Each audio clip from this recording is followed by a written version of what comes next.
foot. I'm just not willing to do it. I'm not willing to be more crazy than what's already being crazy. You know, more. I don't want to be any more crazy than we're already crazy. Dog, no matter what age. You know, really, the home delivery is where it's at for my household. So I have a particular problem about this because I've always lived sort of since I was like 16 years old on the sort of like leftist lunatic fringe of society, sort of slipping through the cracks and using my drug addictions to get through my problems, sleeping with promiscuous women and all this other stuff. And I just sort of like lived that lower class kind of like hustler lifestyle and all this shit since I was like young, since I was like 16, something like that. And ever since then, I've just hustled to get by. Like since they kicked me out of my wonderful Colorado mountain, you know, home, and the dragon burned everybody. You know, chasing the dragon burned everybody, and I don't know what to do. I don't know. I don't really know what to do. And that's a terrible thing. You think, okay, well, there's, you know, in LOTR, there's some dragon to fight. There's no dragon to fight that can't add to the madness. You can pick a dragon and go fight one, but it's just going to add to the madness, which is so annoying. It's this terrible finger trap of a fucking problem. Terrible finger trap of a problem. The tighter you pull, like the tighter you pull away from it, the tighter it grips you, where you're like, I don't want to care about this. I don't want to care about this because I know it's folly. It's just going to take me someplace somewhere really, really, really, really negative and fucked up. You know, I don't like the rant either. It seems like some kind of paranoid rant, but I mean, it is true. I'm at this like spiritual crisis level now where it's like, God damn it, this stuff, I'm supposed to internalize all of it, but I don't. I just tell the great noble lie, which is everything will be all right in the end. If it's not all right, it's not the end. And then I say, well, what can I do? What can I do without causing ripples that create monsoons? What can I do? What can I do beyond what I'm doing right now? I can raise awareness of the social and fucking spiritual situation of most humans around us. I can just raise the awareness. That's it. Fill up your dog's diet. Just head to Sundays for Dogs. Most of my friends are spiritual gurus in their own fucking right. Most of them are. It's insane. Most of them are really good at what they do. Slash Phil, or scan the QR code to get 50% off your first order of Everybody's blowing money, which is so weird to me. Silly goose in this economy. It's 50% off your first order of dog food with human. Everybody's blowing money on like fancy like designer dog food and shit like this in this economy. Are you fucking serious? Have you stepped outside lately? What the fuck are you talking about? And I'm not talking about him and his ad. I'm talking about what we spend our money on. Some of the stuff we spend our money on while there's all these people and all these problems. It's sort of foul and profane. Like you know, like I can hear Kelsey Grammer saying it. It's kind of foul and profane. You know, I can hear him saying it like I can say it like Sideshow Bob or something. It's foul and profane.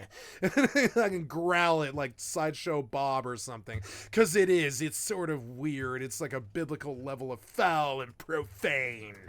You know? Whatever you do, soul squeezing, soul coughing. You know what I'm saying? Soul coughing. That guy understood it. The guy from Soul Coughing, get on the bus and go back to Beelzebub or whatever. Soul coughing guy got it. I don't want to walk around in circles, walk around in circles, walk around in circles, walk around in. I don't need to walk around in circles, walk around in circles.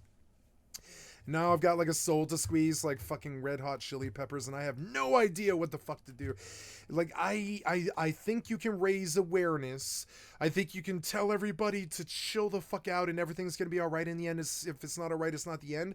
But it doesn't change the greed or the murder or the accosting the girls in public or the fucking Sandy Hooks or the fucking problems. I just don't know. It doesn't change any of it, or Uvalde, Texas, or any of it. It doesn't change Columbine or Century 16.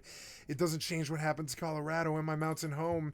It doesn't change what happened to the video games. It doesn't change anything. Being stoic doesn't change anything at all. It's an approach I've always been sort of uncomfortable with. Oh, there's an arcane chanter right there. I didn't know. God damn it, man. ingredients. Sundaysfordogs.com/Phil. Your dog will be happy you did. But then, next up, let's talk about Ukraine. A lot has happened since we last talked. I mean, one, there's that whole Oval Office meeting between Trump and Zelensky that's been described as the 139 minutes that upended the U.S.-Ukraine alliance. Then two, 139 minutes. You got Trump to sit somewhere for 139 minutes?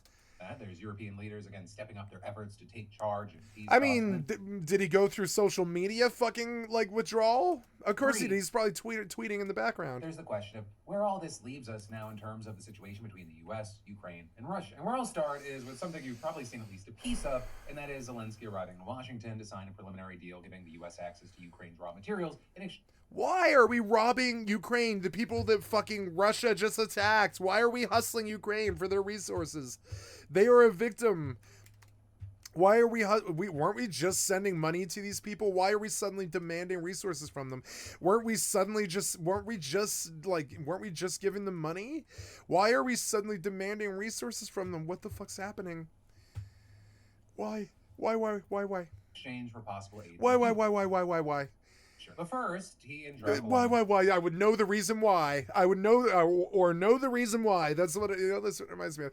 I would J.D. Vance held a televised meeting in the Oval Office to answer questions from reporters. With, among other things, a Polish reporter asking Trump what he would say to those who are worried that he aligned himself too closely with Putin. And there we saw Trump defending his approach, and then Vance jumping to his aid as well. What makes America a good country is America engaging in diplomacy. That's what President Trump is doing. And with that, Zelensky chimed in, briefly going over Russia's history of aggression in Ukraine and emphasizing... He's like, that's right. I've got my ass kisser right here. Putin's violation of the 2019 ceasefire and saying... He's like, while you're down there...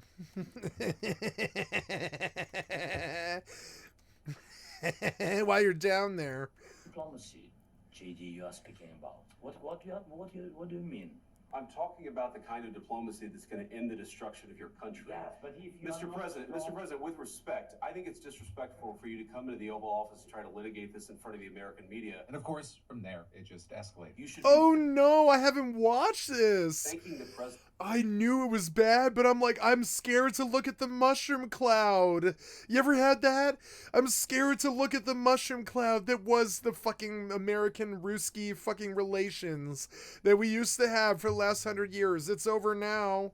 For trying to bring an end to this conflict. Have you ever been to Ukraine? Did you see what problems we have? Yeah, like what? I've actually watched and seen. Trump's like, this is so uncomfortable. Stories, and I know what happens is because you're not real men. You can't come to any sort of agreement with anybody at all. You're not real men, none of you. You can't see eye to eye with anybody in the world except yourself. Any of you guys. People, you bring them on a propaganda tour, Mr. President.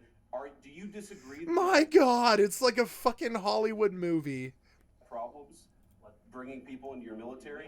And do you think that it's respectful to come to the Oval Office of the United States of America and attack the administration that is trying to prevent the destruction of your country? And then with that, it wasn't long before Trump put in his 2 cents, quickly shutting down an attempt by Zelensky to respond to Vance and kind of just piling on. Right now, not in a very good position.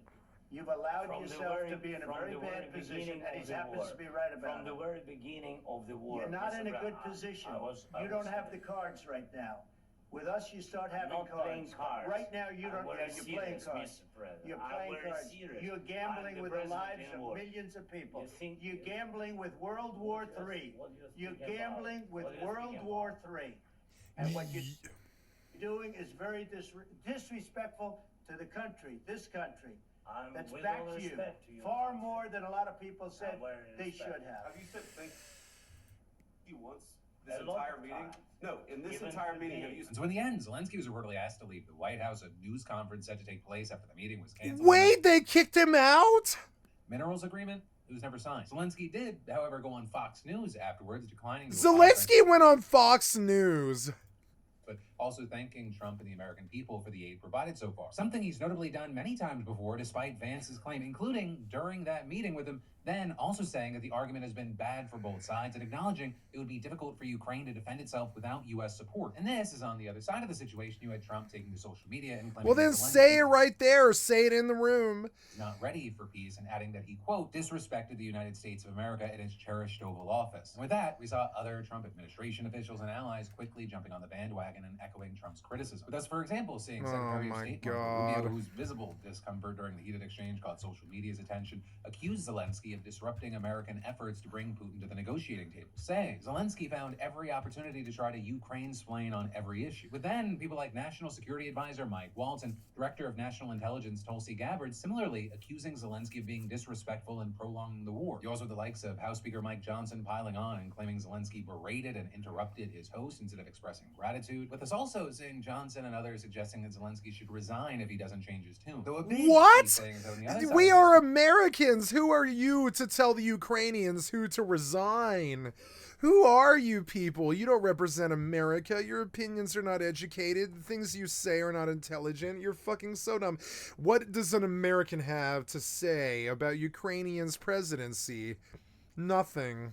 Nothing at all. No American has any say in what happens in the Ukrainian presidency. Why would you bring it up, you brain-dead moron? There's been a lot of pushback, some even describing the meeting as an ambush. For example, Bernie Sanders saying the calls for Zelensky to resign were horrific and adding, Zelensky is leading a country trying to defend democracy against an authoritarian dictator, Putin, who invaded his country. Yeah, and then you had Hakeem Jeffries saying in a statement, President Trump and his administration continue to embarrass America on the world stage. And Chuck Schumer claiming Trump and Vance are doing Putin's dirty work. And there, I'll say very notably, you had the editor of a major Russian newspaper backing that up, claiming the Republicans' comments fit Russia's narrative perfectly. Yeah, it did. We don't even have to step in. We can just retransmit what the Americans are saying. Oh my God. That our leaders were correct in their assessment of Zelensky as a leader of Ukraine. This is a huge gift for them. And with that, the response from the Kremlin has been elation, or with one senior official describing the exchange as historic and another boasting over the proper slapdown of the insolent pig Zelensky. With easily the most telling statement coming from an official Kremlin spokesperson who said the Trump administration's foreign policy shift, quote, largely aligns with our vision. And so with that, this meeting, it's been seen by some as a pretty decisive moment marking this drastic shift in U.S. foreign policy that we've been talking about for weeks, which brings us to part two of this whole thing, right? What is Europe doing about it? Well, there, just a day after being yelled at by Trump and Vance, Zelensky received a very, very warm welcome in London for a meeting with leaders from not only the UK, they're like, hello, we're sane. We don't fuck around with craziness or screaming at each other like little man children or anything like the Americans do. Hello, Zelensky. How you doing? And we're here to conduct business. Just chill. Well, as Canada. Well, this meeting was already set to take place ahead of the Oval Office. It's safe to say. Oh, he actually did that, did he? Oh my God, yeah, he's so stupid, isn't he? That's what they're saying. He's like, God, Trump's a moron, isn't he? Yeah, and Zelensky's like, yeah, man, I don't know what to do about him. On people's minds. Yeah, like, and he's like, he's crazy, right? And the guy's like, yeah, he is crazy. You had British Prime Minister Keir Starmer announcing that the UK and France would lead a so-called coalition of the willing to help end the fighting by coming up with a plan for a lasting ceasefire to deliver together. Oh, thank God, we're doing something rather than like yelling at the victim, like victim shaming and yelling at the victim in public. I don't know what else to call it. Ukraine is the victim. You yelled at them in public. You yelled at them in public at an American press conference. I mean, what is that? What is that? What inspired you to do that? I don't really get that. I don't know if you planned it or you just lost control. That's the other thing. Did you lose control there, or did you plan this? Oh, Ron, it makes it so much worse. Oh my God. I don't have my weapon on. Or an ancient Nord bow butthole. Yeah, where is this thing? Yeah, put this on, and then I want you to put it on number 3. Yeah, number 3. Number 3. Number 3. Then I think we're good. Yeah, I think we're good. Yeah. Kill my pretties. Kill my pretties. Kill my pretties. What? I shot her so well. What?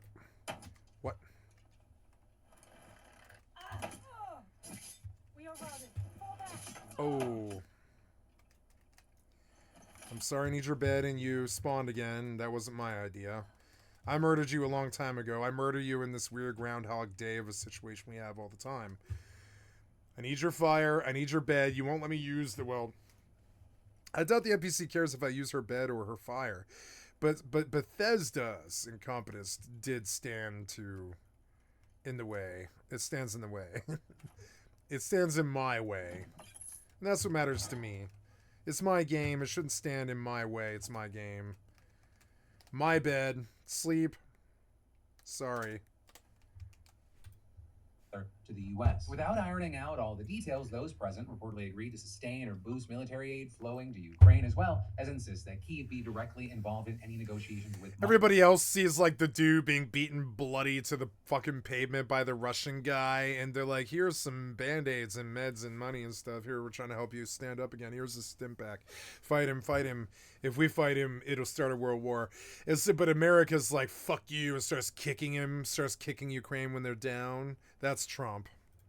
Moscow to end the war. You also separately had Starmer doubling down on the UK's Did we forget that Ukraine is being sacked by Russia? Did you guys forget or what? I mean, did you just forget? By frozen Russian assets, as well as $2 billion in export financing to help purchase air defense missiles manufactured in Northern Ireland. With Starmer there saying the goal was to arm Ukraine sufficiently so that it could begin any peace talks from a position of strength. And a very big thing with that is that Starmer also announced for the first time this weekend that he was ready to put British boots on the ground in Ukraine as part of a deal if necessary. And in fact, with that, while the Trump administration has ruled out having American troops in Ukraine, it reportedly has not ruled out the possibility of supporting a European force. In fact, the White House has reportedly asked what kind of U.S. backing might be necessary. The European requests, including intelligence, surveillance, and reconnaissance capabilities, and potential air cover or help with air defenses. Also, notably, as you know, we're talking about European troops in Ukraine. European leaders are also worried about the potential withdrawal of American troops from other parts of Europe. But with all that, the UK is now saying several ceasefire proposals are on the table, with France even suggesting a 1-month truce to get the ball rolling, so to speak. But ultimately, and this is kind of the third part of this whole discussion, no one is really claiming that a deal can be reached without the U.S. being on board, which is why it appears Zelensky, even after his treatment in the Oval Office,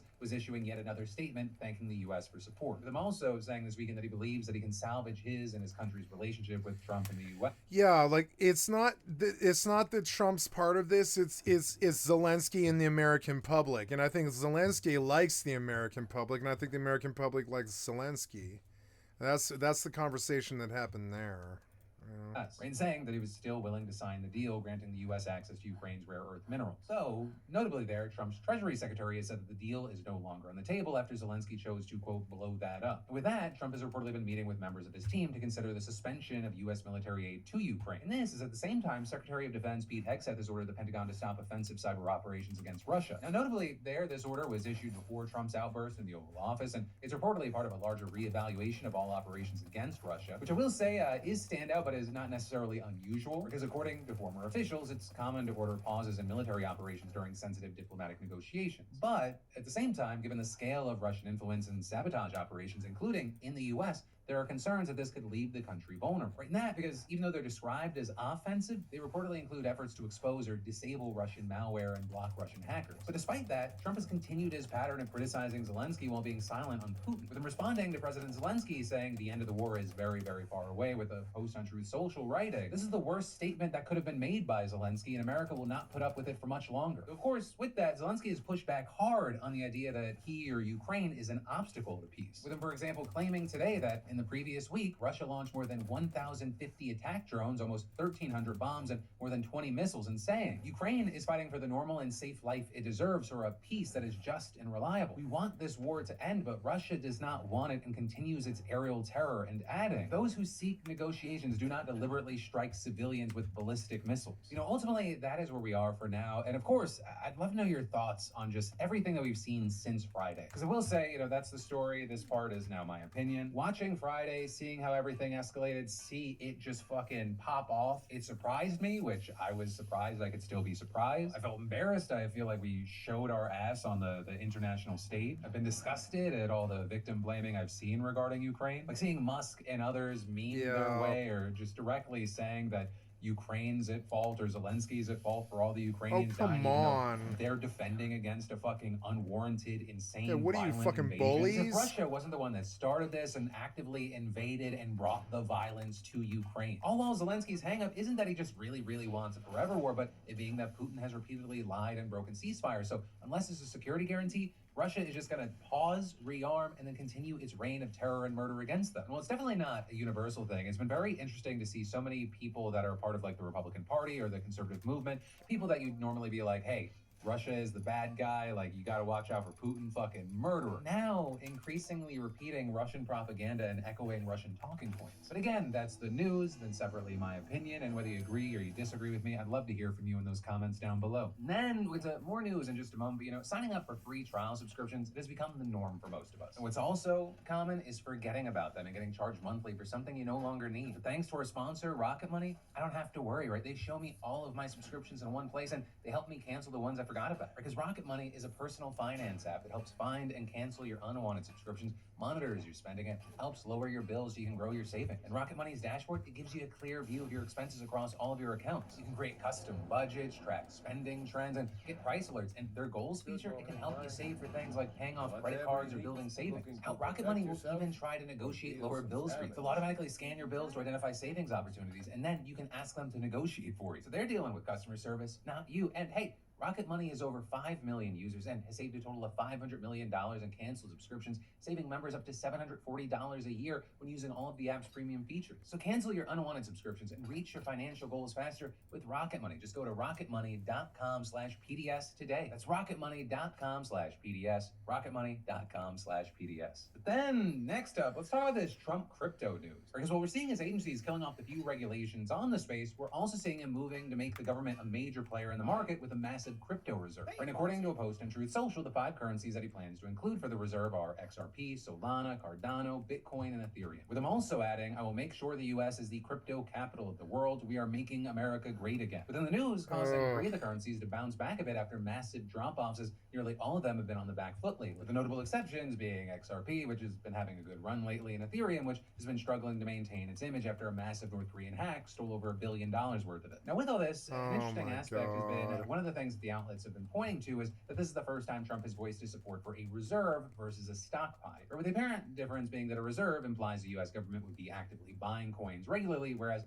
Trump has said in the past that a stockpile means the U.S. would keep 100% of all the Bitcoin the U.S. government currently holds or acquires into the future. With this, I tell you more about the reserve, except for the fact that no one really knows how it would work. Or the only semi-plan we've seen is a Republican-authored bill that would allocate enough money for the feds to buy 1 million Bitcoins, which is currently worth about $90 billion at current prices. You understand, when I say current prices, I mean as of recording. It could be different the moment I upload, an hour after, weeks, days, whatever. Fluctuations are very common in the crypto world. Now, with everything said on the surface, this seems like a massive W for crypto, but many advocates are also not super impressed. You see, because there's a general sentiment in the crypto world that the government holding crypto undermines the entire point of it. But it's supposed to be decentralized, but if the government holds tens of billions of it, then it has the power to sell it off. And it's centralized. Which is why you have people like Adam Blumberg, who runs an advisory services company, saying, I just don't like the idea of the U.S. government or any government owning the most decentralized asset ever, saying that's not what it was created for. That's what it is. It's money. The federal government, which is always in a 4-year or even 2-year cycle. And the divides on this were very interesting, right? You even had people on the right saying they didn't like the idea. With, for example, Joe Lonsdale, an associate of Musk, tweeting, taxation is theft. It should be kept to a minimum. It's wrong to steal my money for grift on the left. It's also wrong to tax me for crypto broski. And then going on to clarify that he supports crypto, just that it's not the government's place to mess with it. Also, another major critique of the plan is why these 5 currencies specifically were chosen. Because if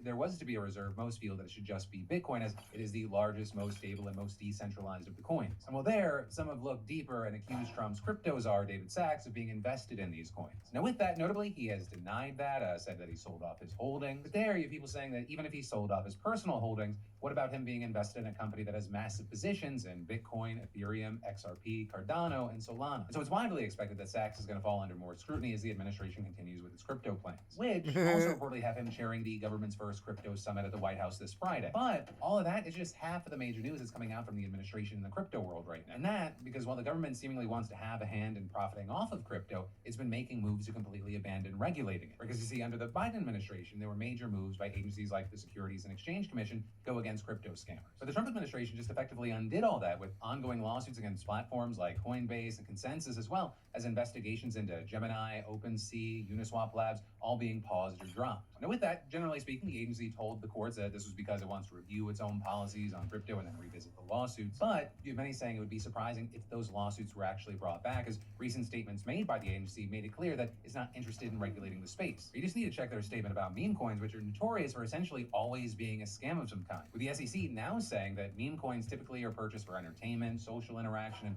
cultural purposes, and their value is primarily driven by market demand and speculation, saying in this regard, meme coins are akin to collectibles, and saying because of this, meme coins, quote, do not involve the offer and sale of securities under the federal securities laws. And so that just so happens to mean that things like the meme coin Trump and Melania would not be subject to SEC oversight, since they were just memes after all. Now, I will say it is not uncommon for administrations to change gears with how they handle regulations, but it is actually rare for agencies like the SEC to abandon ongoing litigation. Moves that unsurprisingly left people like Cameron Winklevoss, who co-founded Gemini, saying things like, this marks another milestone to the end of the war on crypto, and saying, I'm glad to be turning the page here. Then on the other end of the spectrum, you had people like CoffeeZilla, who's made a career out of calling out and investigating crypto scams, saying it is the best time in history to be a white-collar criminal. But then, next up in interesting news, there is a ghost on the moon. Though specifically, I'm talking about Firefly Aerospace's Blue Ghost lander being on the moon. Because if you don't know, Firefly Aerospace is a private American firm based out of Texas. And early yesterday, their unmanned Blue Ghost lander touched down on the moon, making it what Firefly called the, quote, first commercial company in history to achieve a fully successful soft landing on the moon, with the descent taking just over an hour and the lander reportedly using its autonomous system to analyze the area for boulders and slopes before it landed firmly upright. With Firefly CEO Jason Kim saying, every single thing was clockwork. Even when we landed, we got some moon dust on our boots. And the landing was met with an avalanche of applause and excitement from within the company, with Ray Allensworth, Firefly's spacecraft program director, saying, we were all dreaming up until now that you look up at the moon and you just imagine like that's where it's gonna be. But now you know it's there, and that's a totally different feeling. So yeah, the next full moon, I just won't sleep. I'll just stare at it all night. CEO Jason Kim adding, you never know where you're gonna land. We just landed on the moon. We hope that fireflies today inspire a whole generation, saying there's space for everyone in space. Also, an interesting thing here is that the timing was very deliberate, because Blue Ghost actually launched back in January and everything was timed so that Blue Ghost would land at the beginning of the 2-week-long lunar day. Right in that, because it's outfitted with 10 NASA-sponsored science instruments and technology demonstrations. And so it's going to be spending the next 14 days conducting those demonstrations and collecting lunar samples, drilling into the subsurface, conducting X-ray imaging, and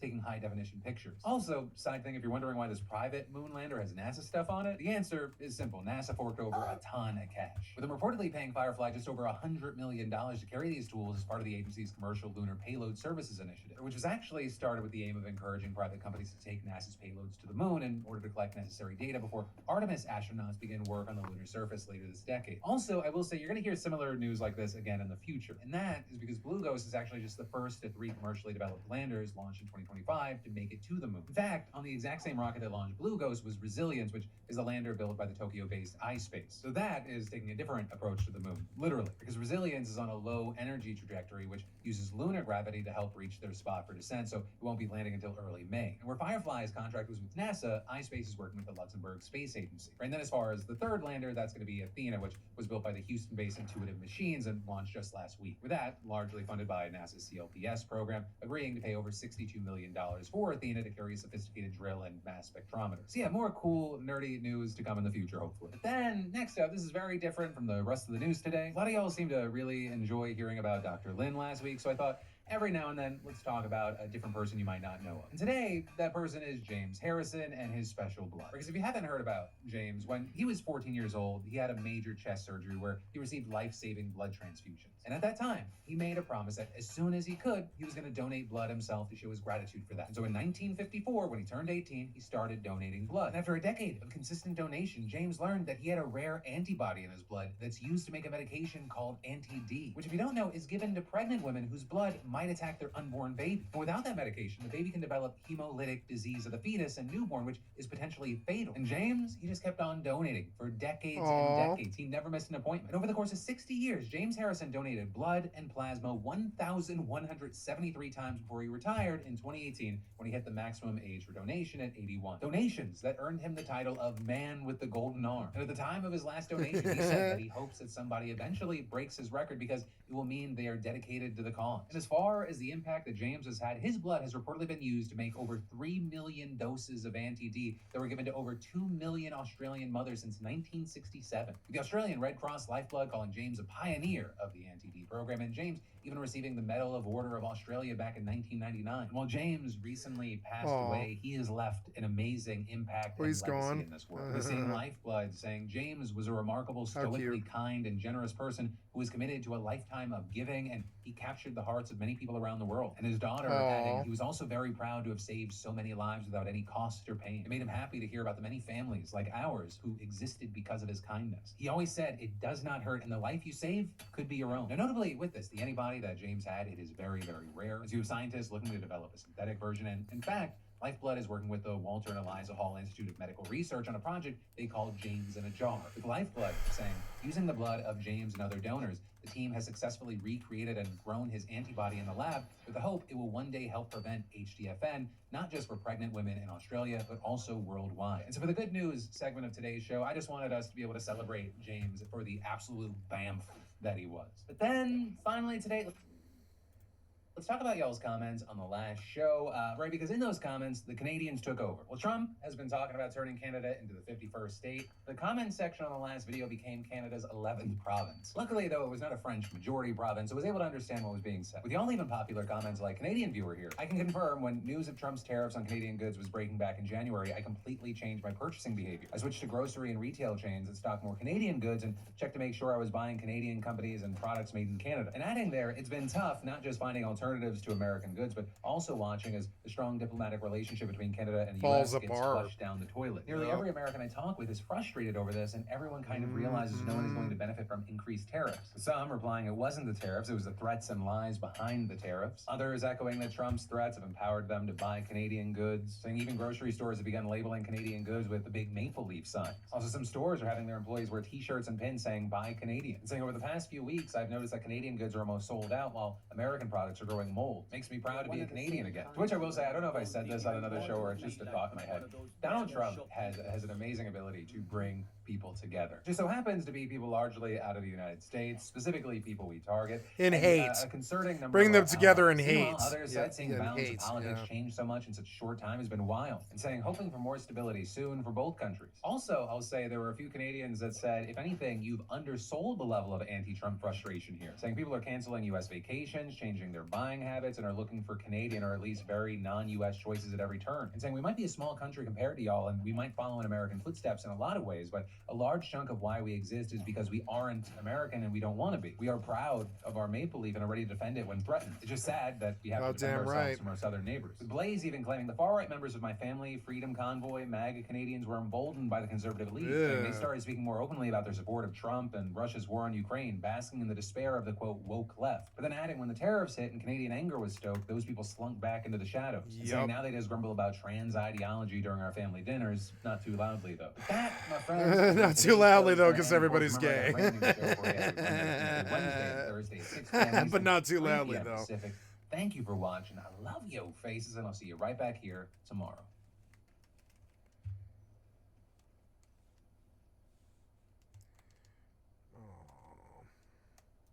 We're boycotting Tesla. I sold my Tesla. I traded it in for a Subaru, actually. Shut up, Elon! Go home, Elon! When you already have 300 billion, why do you need more? Wake up! Fight back! I have friends who are undocumented. As a queer person, I've been affected by this. Elon is the biggest clown there is, so I decided to dress up as a clown today. Elon Musk gonna make Cuba the 51st state. Tech bro, you're gonna go. The 51st state, man. He tweets 200 times a day. The man is on ketamine and he's not well. These two people are It's on ketamine and doing it to everybody, not just to each other, but everybody. We're all part of this. It's Trump and Elon kissing. First, but you're next. Fire Elon Musk and send him to Mars, where he belongs. What's up, everybody? Fire Elon Musk and send him to Mars. Breaking news special. As many of you guys know, the Trump administration has kicked things off into high gear, issuing 73 executive orders in the first month of the new presidency. Very important executive orders. Some of the executive orders are very important executive orders. Task force to disrupt the synthetic opioid supply chain in China, a declassification of the FBI files on the assassinations of more JFK drug and MLK, busting. and limiting the federal government's ability to pressure social media companies into censoring their users. It really is a slippery slope. However, many of these executive orders are extremely polarizing and range from mass deportation orders to bans on paper straws to restoring the death penalty to preventing children from medically transitioning genders. There are only two genders, male and female. Trump has also established something called the Department of Government Efficiency, aka DOGE, which has the stated goal of auditing government agencies and cutting back on expenses. The checks never bounce to the federal government. Something that's resulted in the defunding of the Department of Education and the mass firings of federal employees like park rangers, baby formula testers, USAID workers, and other alleged bureaucrats in the D.C. swamp. 6,000 IRS staffers expected to be terminated by the end of the month. Now, the chief executive of DOGE is tech mogul Elon Musk, which has sparked a number of anti-Elon Stop the Coup protests around the country. We're tired and we're not going to stand back. We are wide awoke. The guy's a criminal. He's wide awoke. Oh my God. Nobody elected him. He's not qualified. He's a racist.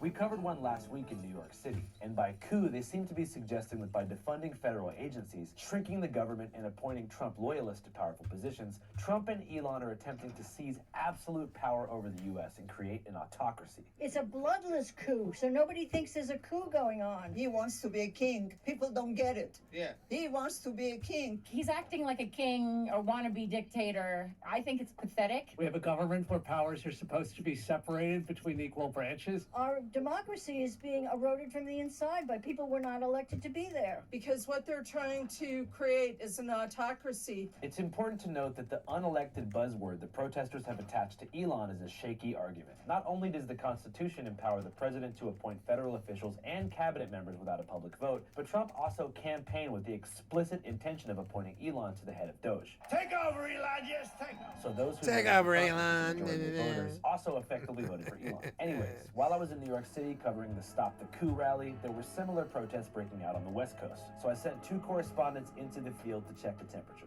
80-year-old women dressed as butterflies on traffic medians? Yeah. And these chants aren't good. In the city of Glendale, which is near Los Angeles, we had our friend Matt in the field. What's up? We're here in Glendale, the Americana. And at the Tesla showroom in Palo Alto, California, which is regarded to be the center of the Silicon Valley ecosystem, we have my homie Albie from San Francisco at a physical boycott of the Tesla showroom. What's up, guys? My name's Albie. I'm Andrew's homie from Frisco, but I'm here at the Tesla showroom in Palo Alto. There's a protest going on, protesting Elon Musk, Doge, Tesla. Everybody's out here protesting Elon Musk, and yeah, so Channel 5 News. Let's see what people think. We are going to resist, and we're going to resist together, because nobody can tolerate this. We will not tolerate a deporter-in-chief. Enough was enough with the senile, the heartfelt, autistic salute. So 4 weeks ago, just me and a friend stood outside the Service Center in Burbank, and the next day there was 4 of us. Last week, we came here and there was 30, and then this week it's just exploding here and across the country. There was like almost 100 here today, and they're all everywhere. Tesla burns to a crisp. That's the caption on this now viral video of a charred Model 3. And it's just growing, and Tesla's stock is rapidly declining. New numbers from Tesla show its annual EV sales declined for the first time in more than a decade. The stock is crashing. Hit him where he hurts. You're watching it live. His stonks. Down, what, 23%. Hit him where it hurts. Like 7 or 8% down. Oh, geez. Now 8%, approaching 9% down. The organizers of the Glendale boycott rally say it's more than just about Elon's political affiliation. And that Doge aside, he's genuinely mentally unfit to be running billion-dollar publicly traded companies. Yep. This guy supposedly runs the Boring Company, Tesla, SpaceX, Starlink, and he's tweeting 200 times a day and never sleeping and taking ketamine. He's just been radicalized. His politics have clearly shifted, and we've seen it happen with all our friends and loved ones. They go down the dark side, they go on QAnon, down the internet rabbit hole, and something just happens to them, and it's usually white dudes. Thank you. It's usually some white dude who got picked on when he was a kid. I was almost beaten to death, if you call that bully. It was not a happy childhood. Do you think the Democrats are doing enough? Absolutely not.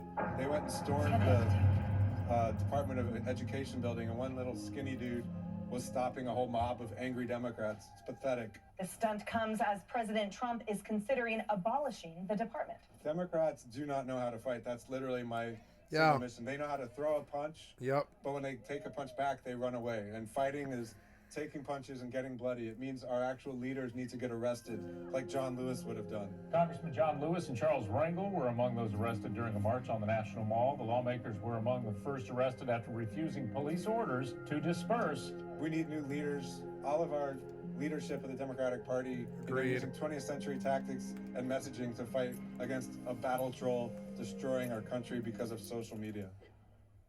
All right, let's take a moment to talk about Elon Musk's radicalization that's being referenced in that interview, because I too have caught wind of the 10-year-old 4chan memes being posted by Elon on X and thought to myself, how the heck did that happen? Back in the day during the Obama era, I can remember when Elon Musk was a full-blown save the earth liberal and frequently secured massive government contracts from the Democrats, which he used to build eco-friendly cars and rockets. I have a Tesla. Yeah. Okay, and I love it. I love it. He was even tweeting in support of trans rights just a few years ago and vocally criticizing Trump. He's not the right guy. He doesn't seem to have the sort of character that reflects well in the United States. Wow. Like so many Americans, both left and right, 2020 broke him. Within 5 years of voting for Brandon, Elon would be tweeting things like pronouns suck and I love Donald Trump as much as a straight man can love another man. So how did that happen? What? It all goes back to the first stage of the COVID pandemic, which gave birth to the anti-lockdown Freedom March movement, which Elon was quite fond of.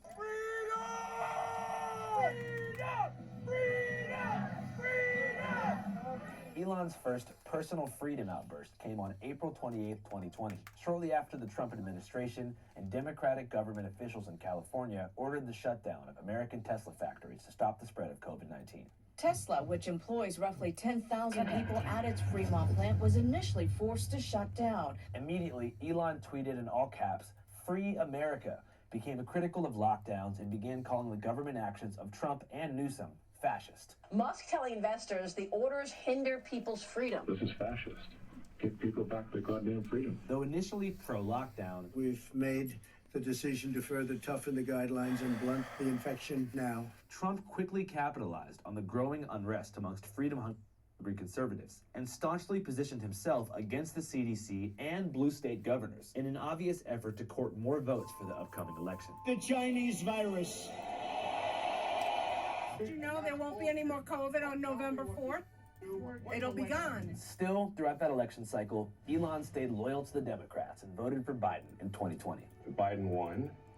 Yes, I believe he won. And you voted for it. I did. But things really heated up between Biden and Elon in 2021 after Biden held an electric vehicle summit and took the stage with the CEOs of both Ford and General Motors, Didn't invite Tesla.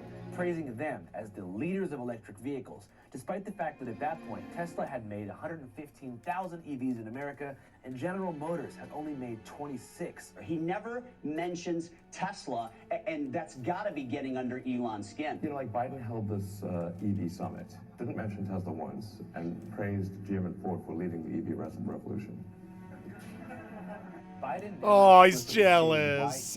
He can't handle it. Summit, but it likely wasn't about the mean tweets. Oh, poor Elon. Also invited to the summit and on Little stage was bitch. UAW, or the United Auto Workers Union, the largest car manufacturer union in America, who work every single day to make sure that auto workers get fair pensions and wages. They often did this through extreme hardship and sacrifice, sometimes at the expense of spilled blood. Joe Biden is notably pro-union. I'm proud to be the first president to walk a picket line. And received large campaign donations from the Auto Workers Union, who'd recently tried and failed to unionize Tesla workers. The United Auto Workers Union, or UAW, alleged that Tesla fired a worker for attempting to form a union.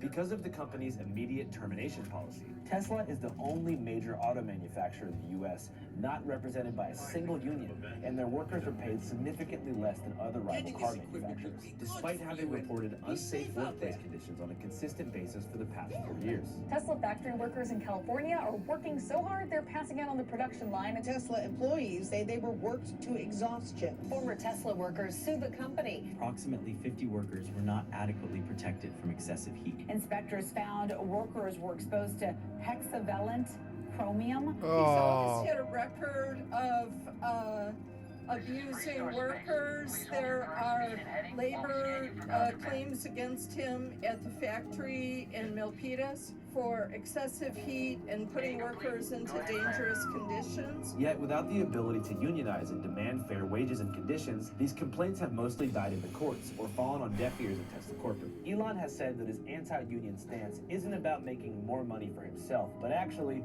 because unions kind of kill the vibe. And I think the unions naturally try to create negativity in a company and create a sort of lords and peasants situation. Anyways, after being snubbed at the summit, Elon was pissed. So you were pissed. And around this exact time, 2 more things happened in Elon's personal life that made things even worse. First, he separated with his then partner, Grimes, a visually liberal lady with whom he has multiple children. Elon Musk and Grimes have publicly announced their separation. And simultaneously, one of his kids came out as transgender, changed their name, and denounced their dad.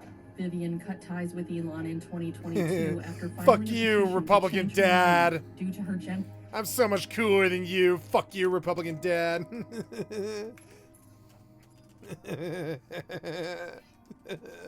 I love that this hilarious, like, fucking soap opera shit happens to Elon, and so I can just laugh at it. Her identity and her severed relationship with her father. So my son Xavier is dead. Killed by the woke mind virus. I no longer live with or wish to be related to my biological father in any way, shape, What? or form. Yeah. Wait. What did he say here? Wait. Due to her gender identity and her severed relationship, I no longer live with or wish. Xavier is dead. Her identity and her severed relationship with her father. So my son Xavier is dead. Killed by the woke mind virus. His son Avery is dead, killed by the woke mind virus. I no longer live with or wish to be related to my biological father in any way, shape, or form. Yeah. I can't imagine what that would be like. If we were to look at Elon's conservative radicalization through the unmet core needs theory that I laid out in our recently premiered documentary, Dear Kelly, it's safe to say that through the collapse of his family and government backing, he lost his security. Through the loss of his status as the Democrat-backed tech darling, his significance. And through the estrangement of his then-girlfriend and child, connection. It was after this that Elon entered a traumatic fight-or-flight state in 2021. And he chose to fight, which allowed conservatives and conservative media channels to gradually groom him over the course of 4 years into what he is today, which is a prideful person with a chip The on his devil. shoulder, hopelessly stuck in the third stage of the Elon's most significant acquisition was his purchase of Twitter in 2022. You know, the decidedly, like, sort of downplayed little, like, sort of sad Imperial March where it sort of trails off, like, he became a terrible Sith.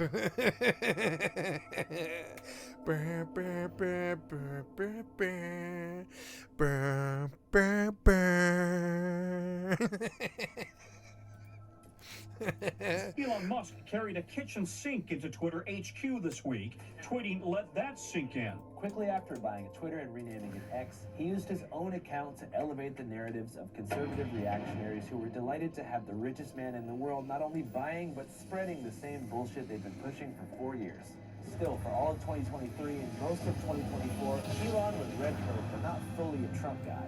He actually backed Florida Governor Ron DeSantis for president. Ron DeSantis? Florida Governor Ron DeSantis. Ron DeSantis? But when it turned out that You fucking idiot, Elon, you backed Ron DeSantis, you fucking moron. DeSantis wouldn't really be the right guy, he was also kind of. It wasn't until the Butler, Pennsylvania incident when someone tried to kill Donald Trump that Elon said, "I want to fight beside him too." And he kicked off his endorsement with $120 million. Yeah, that didn't look too good for Pennsylvania. Elon Musk is now Trump's second biggest financial backer. To be fair, the investment was two-sided. After Election Day, Tesla's stock shot up over 80%, though after missing European sales targets and the growth of nationwide boycotts in the US, it started to crash back down to earth, which brings us to the boycott being covered today in this video. Apparently, Elon haters in Palo Alto and also in Glendale believe they can reverse Tesla's stock growth by staging physical boycotts of IRL Tesla showrooms, which they hope will create enough of a media spectacle to at least cause potential buyers to think twice before getting a Tesla. We're just, making this point in front of a Tesla dealership and calling on American people to stop buying Tesla. Let's boycott Tesla until we fix this problem. I'm only focusing on Tesla and Musk because I feel like marching outside the White House or Trump is not, he's Teflon down. So we're going after Musk because it's a soft target, because he's sensitive and susceptible, and he lashes out, and if we can decline his stock price, he has no wealth, and then he loses his power. Anybody who has a Tesla, sell it. sell it immediately and sell it for the lowest dollar that you can. And if it's a relatively new car, it'll prevent another one from being made. Don't buy Teslas. And if you have a Tesla, sell your Tesla. And if you have neighbors who have Teslas, tell them to sell their Teslas. Because Tesla's the public face of Elon Musk, who is the public face of fascism. If I had one, I'd sell it. I would be too embarrassed to drive it. If Elon didn't own Tesla, would you like the cars itself? I don't care. Are you kidding? I don't care. Whatever it is, it's bizarre. Yeah, that thing looks so bad. I don't think anyone thinks that. Whether or not it's driver error. Have you guys ever seen The Simpsons predict the Tesla car? Because they did this about 18 years before Elon made it a meme car. You might not be aware the Tesla car is a meme car that Elon made to sort of make fun of people. But yeah, Elon's Homer's brother. Homer Simpson has a brother. And Homer Simpson's brother got a lot of money one time and decided to spend it all on a crazy car. And the Simpsons, Hank's car, I think it was, is it Hank or something like that?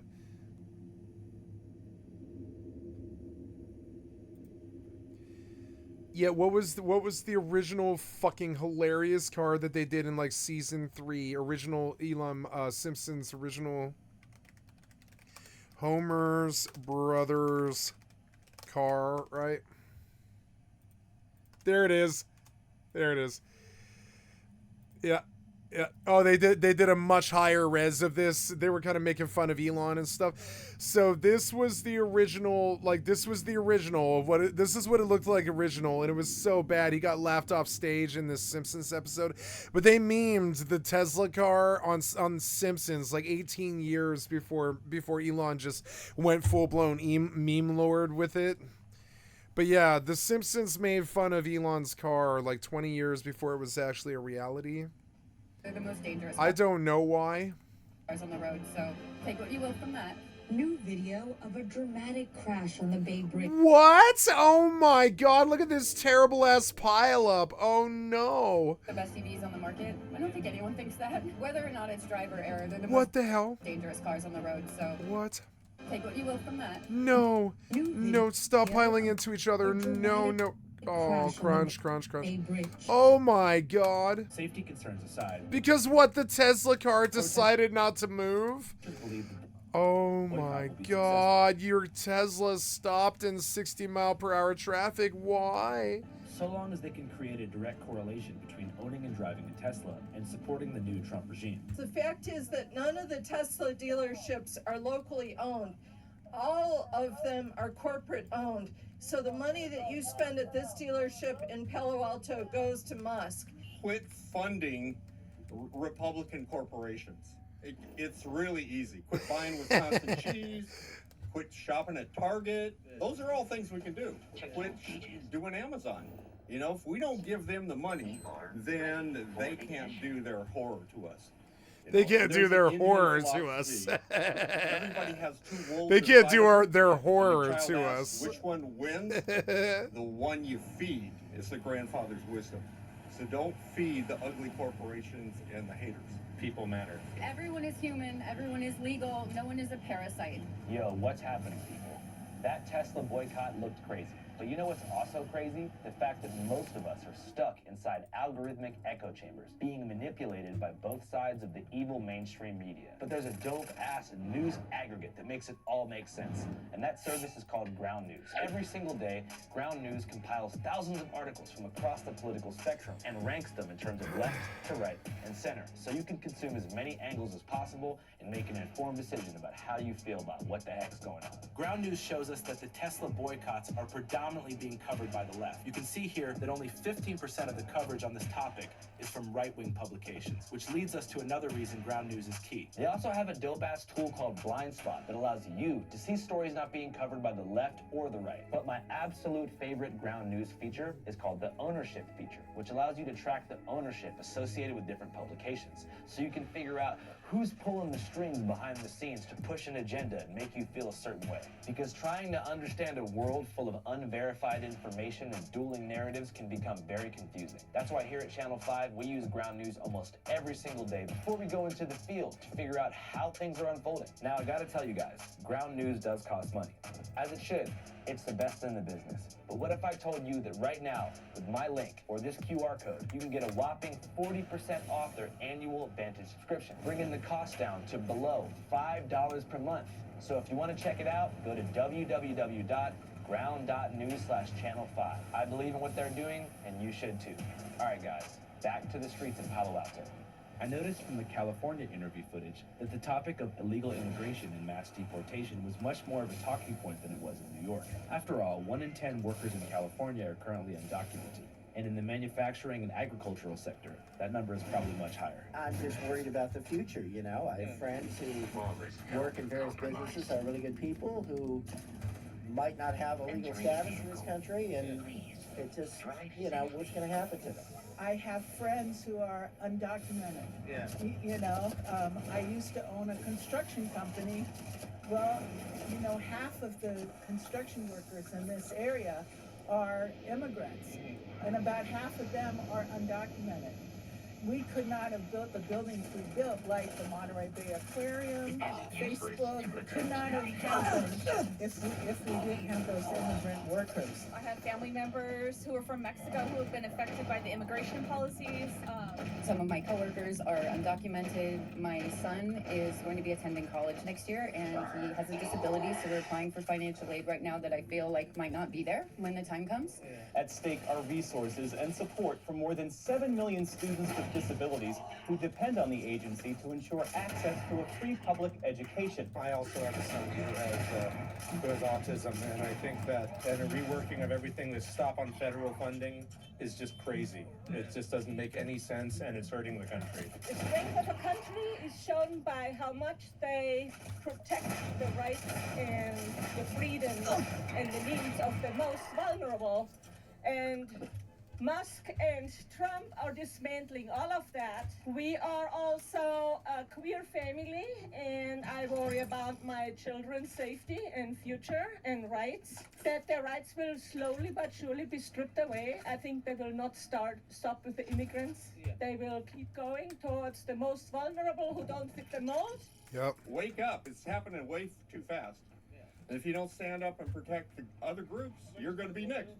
It took Hitler a year, from January of 33 till May of 33, to come after the gypsies, which are brown people and migrated and did labor work. 33, 34, 35, 36, unionists, socialists, trans, and gays. And then in 37, they came after the Jews, Night of the Broken Glass. So that's the progression that we're going through right now. And, you know, the Jews didn't stand up for people at the beginning. They were making money. You know, they were industrialists. But they turned on the Jews finally. So if you think you're immune and you can just sit it out, you're going to get caught sooner or later. This is about standing up for our rights. And even though Trump probably thinks what he's doing is saving democracy, he's destroying it. Many of the protesters also believe that the mainstream conservative media machine is complicit in this coup as well, in the way that it's hypnotized the masses away from progressive politics, gradually grooming them into worshiping billionaires and falling for overblown culture war distractions. What do you make on the attack on DEI? I mean, I think it's a really easy way for basically a larger ownership, class to say, hey, don't pay attention to the fact that your groceries are doubling in price every year. Don't pay attention to the fact that nobody can buy a house. Don't pay attention to the fact that trans people are scary to you. And DEI is a fun buzzword. The Republican and right-wing propaganda machine is incredibly strong, and people who otherwise they're just not engaged, and people, they've got multiple jobs, they're just too bogged down to pay attention to things, to learn about things, and systems keep them uneducated, just oppressed in various ways, that when you come home from like a triple shift, what are you going to do? Like go online and read about stuff? No, you've got so much more stuff to take care of. So I don't blame anybody for, getting into like the right-wing hole, but it's like, we'll see how good the propaganda machine is for the next few years. So you support Elon Musk? What do you like about Elon Musk? everything is a smart guy is helping us to figure out what's going on in the government. You believe he's making the government more efficient? I hope he does. I mean, we'll find out sooner or later. They probably genuinely are finding some inefficiencies and some corruptions that everybody could agree on. And I think they're also saying things are fraud that are just valuable services being rebranded as waste. I understand all that stuff, but the truth takes time for it to come out. We hear all these negative, like stories, oh, they're cutting this, laying off people, this, that, but eventually the truth will come out. Do you think Donald Trump has our best interest in mind? I hope so. I hope so. Me too. Yeah. I mean, look, he's been in the office for 1 month, and he's being bombarded with all this negative media. People have to give him some time, chance. I mean, America spoke, right? He won all the swing states. He won the popular vote. I mean, I have to give him a benefit of the doubt. And only time will tell if he's good for this country or he's bad for this country. President Trump says some of the money apparently saved by the Department of Government Efficiency's cost-cutting efforts could be given back to Americans as stimulus checks. Last week, Trump said the administration is considering giving 20% of DOJ savings to citizens. If he were to give each member of the American public $5,000, would you take that? Of course. Hey, we're giving Ukraine $200 billion. Why not? You wouldn't take it? If they send it to me, I have no choice but to take it, but it's going to dramatically increase inflation, and all they talk about is saving money. Why wouldn't they use that money to go pay off the debt they seem to care so much about? It's graft. It's trying to bribe people with money while they pick your pocket in the front and they take all your money. All right, guys, this is Albie. We just finished checking out the Elon Musk protest. Let us know what you guys think in the comment section. Channel 5 News, we out, baby. Channel 5 Live worldwide, Hollywood and Vine. Fuck the authority, Channel 5 News. Fuck the authority. 5. We don't fuck with costers. And 5 is the best number. 5 is the best number.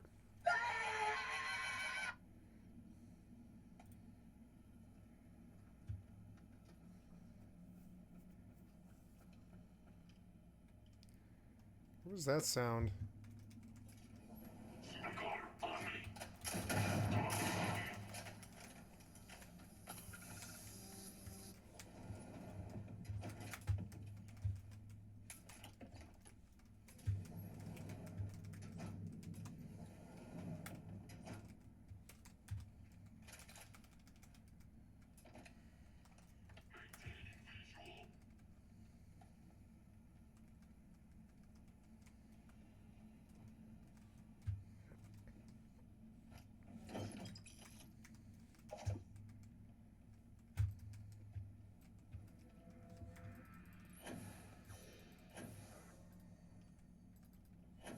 I kind of like that, actually. You know, it never occurred to me, but...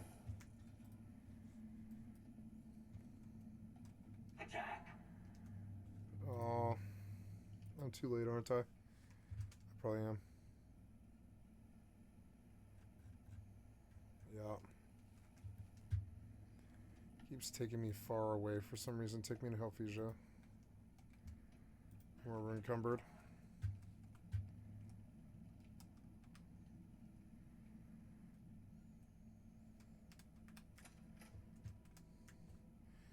I love my little thing.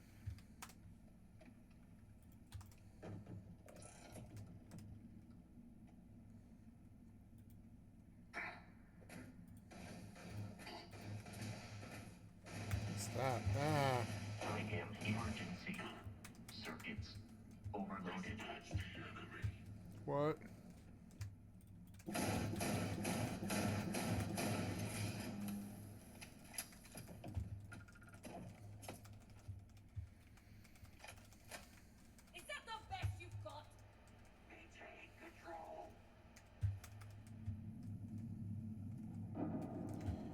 These places are so labyrinthian, I don't know where to go. Where do I go? This place is so big.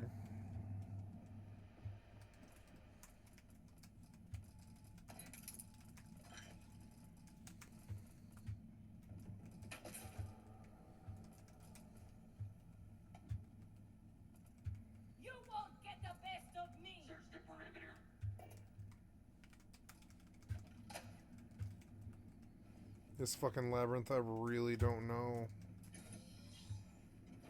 Where do I go? Is this it? Yeah, that's it. Oh.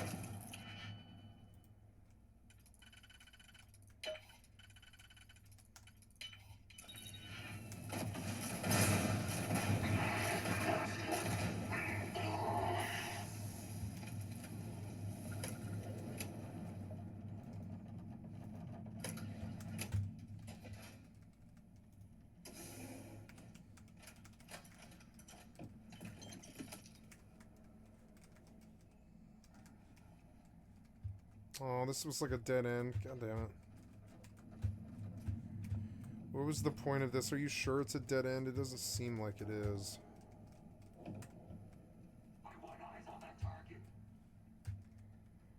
No, it is. It's like a dead end. It seemed like it was like a whole like way to move forward, but no. There was a nice storage crate, which is good. So, what's weighing me down here? Ooh, that's a good piece of... Oh no, it's Systems near total shutdown. Yeah.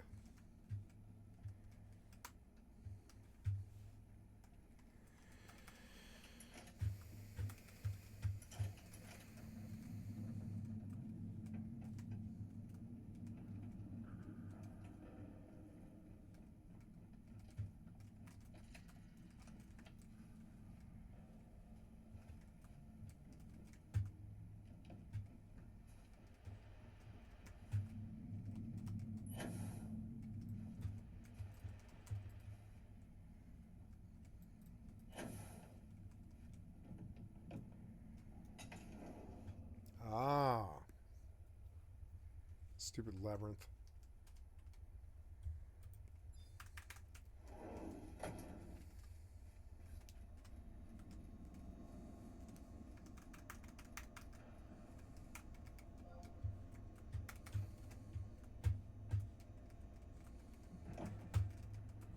Wait, oh, that was out? No, that was out. Oh, I thought we were in another lab. Oh.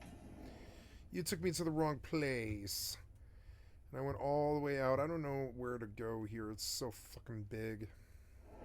I wish you would give me guidance in here, like where to go. You're so annoying.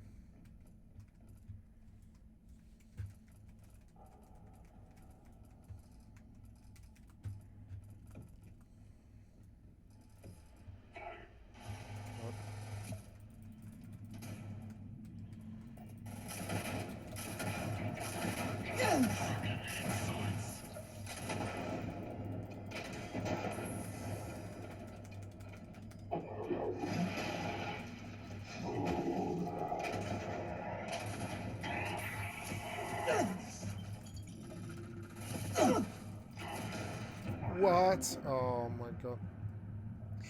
Well, good news is I saved when I auto-loaded, or when I zoned through. That's good.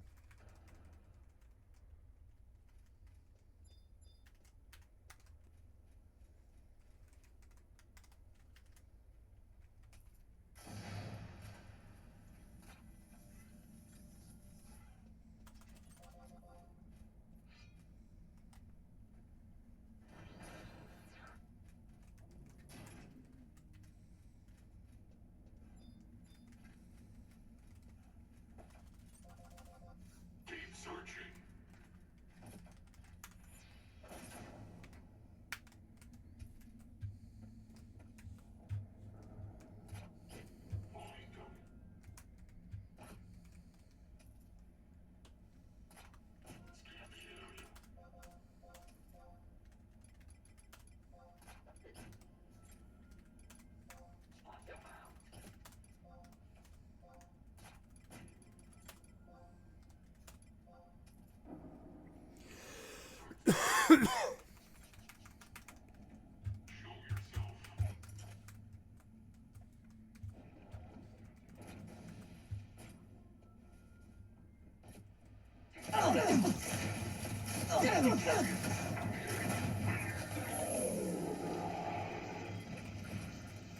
Ooh.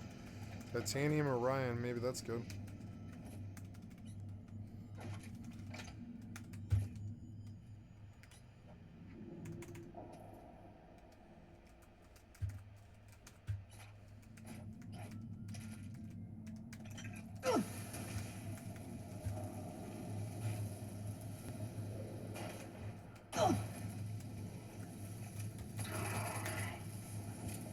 I am uncertain why you believed conflict with us was advisable.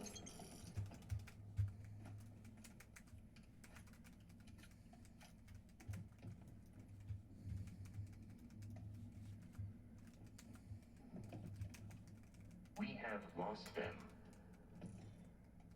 Yeah.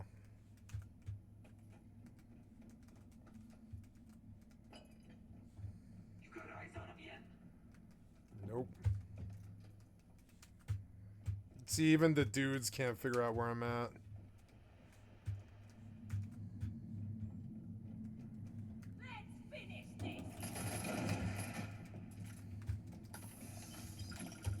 My god, the amount of stim packs that you actually need to use in this game is just hilarious compared to what they actually give you, which is nothing.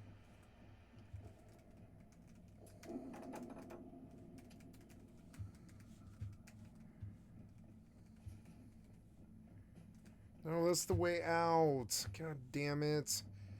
Where's the way forward? This place is so dumb.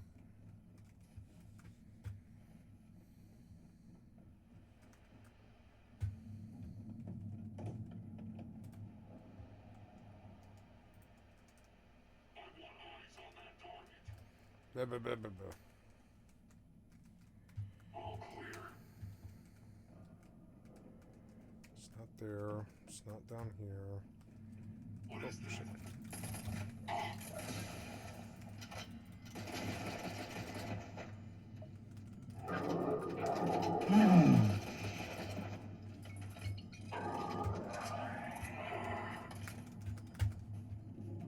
Nice, I found it. I think. I don't know.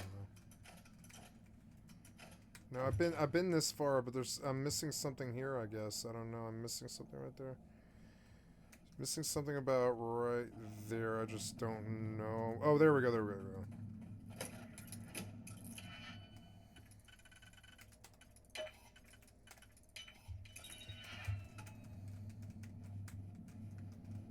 Go, you.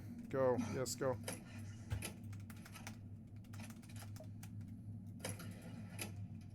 Oh no, it's a dead end? Where do I go? This place is so annoying. Oh. Shit. Okay. Duh.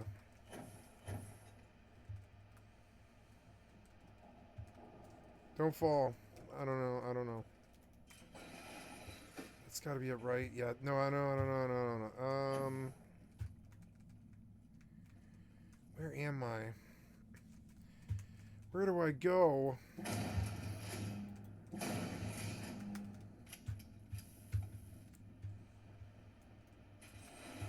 Wait, am I getting closer? I think I am. I am.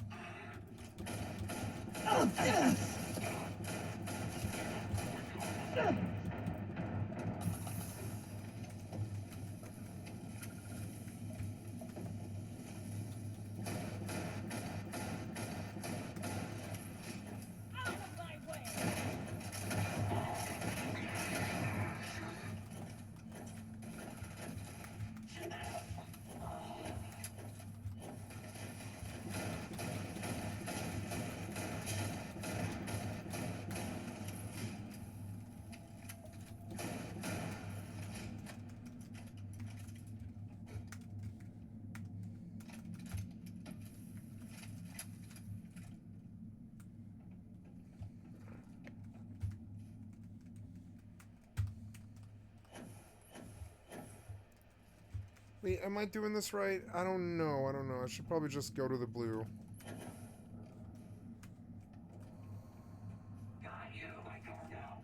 What?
I like the combat of this game a lot.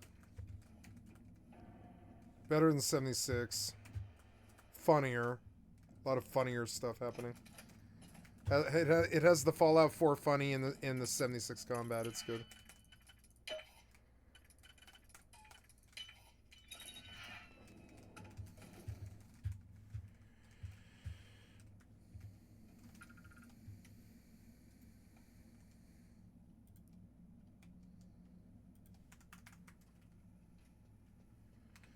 I'm halfway to 27, which is good. At 28, I can go get my skull without dying. Or at 27, I think I can probably start killing skeletons till I get a skull, really. What?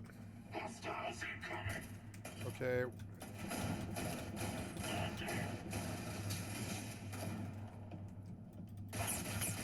This is a nasty weapon. They don't want to get hit by this. This kills you. It just puts a bolt right through your fucking, like, your whole body. It's basically a fucking... Yeah, it's like a railgun. It laid out that robot in one hit. See it? Tesla Bridger, Legendary Heavy. I've opened so many of these before, like since I've looked at my guns. I haven't looked at my guns in so long. It's funny.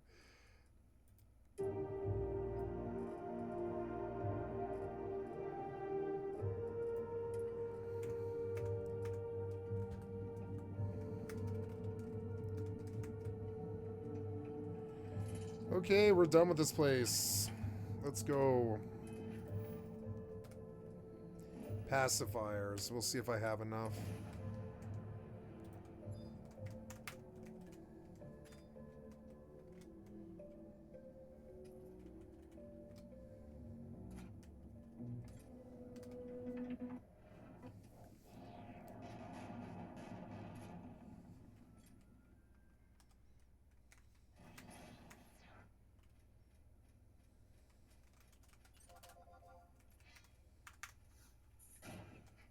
I love Final Fantasy XI. Foshnock starts in half an hour. I don't really need to be on this. Uranium Fever. Did I lose Starfield? Yes, I did. But at least I saved. I think. I hope I saved. Maybe I lost it. I don't know what happened here.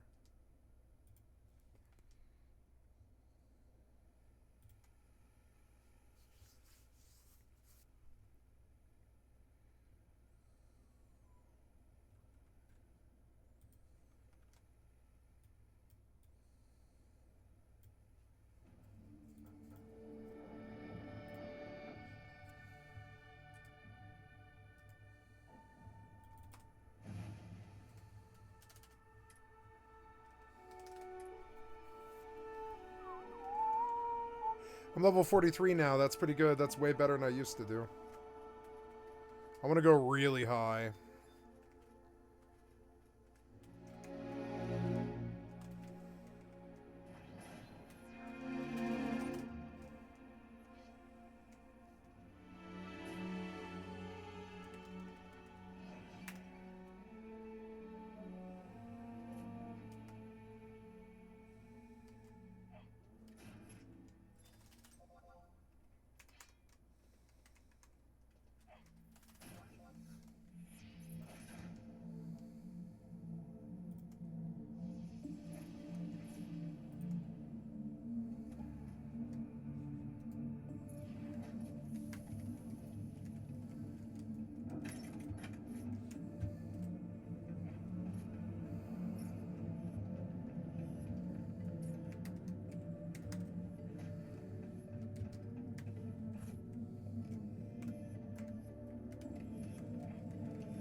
Look how fast that is. I like that. That's way better.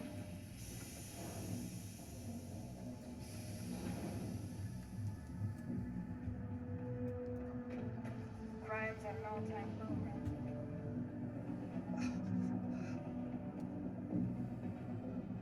Just because the governor's office is I hope what I'm asking for is not too difficult. Hey, I hope it wasn't too much trouble. Let us take a look at the goods. You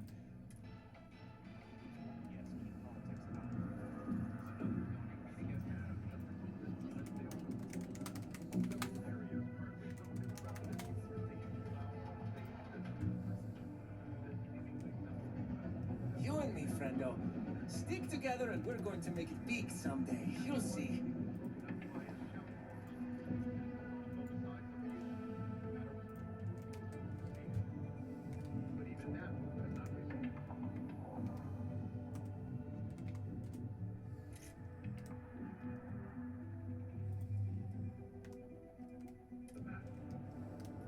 These goods I am asking for, well, show me.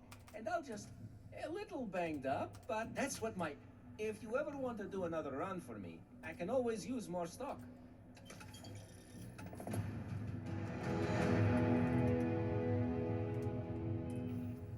Advanced pirate sniper space helmet added.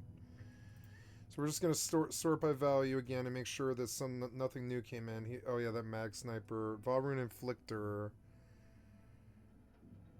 Modify Valrune inflictor is a new pull. Its damage isn't amazing.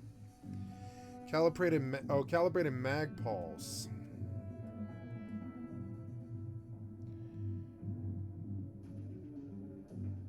Which is looking better than that star shard.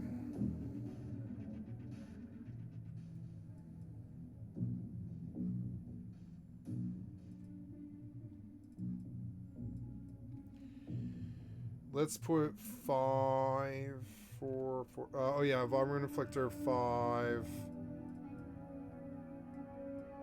Inflictor on 6. Yeah, I think so.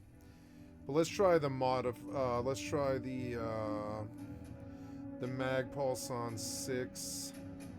Oh no, that mag shot's better. Never mind. Yeah.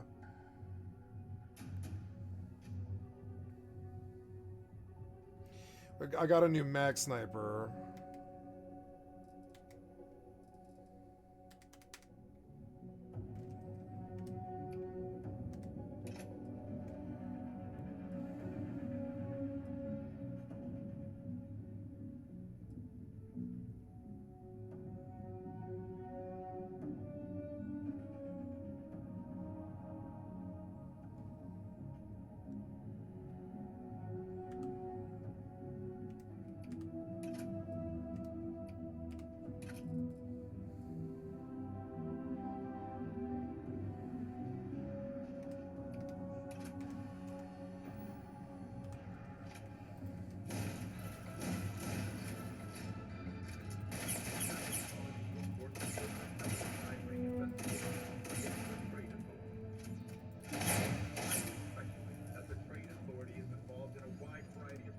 We got a lot of good stuff here.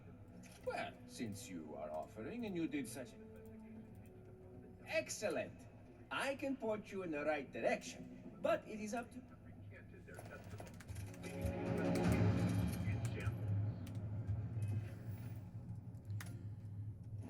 I love this is taking me to a new planet each time.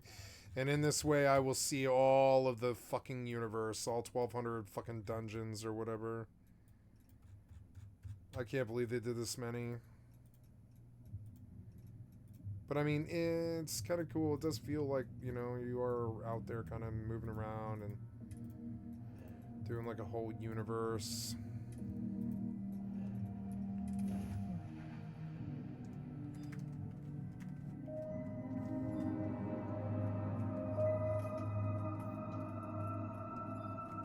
This is 3-star collector space. Hold while we scan your ship.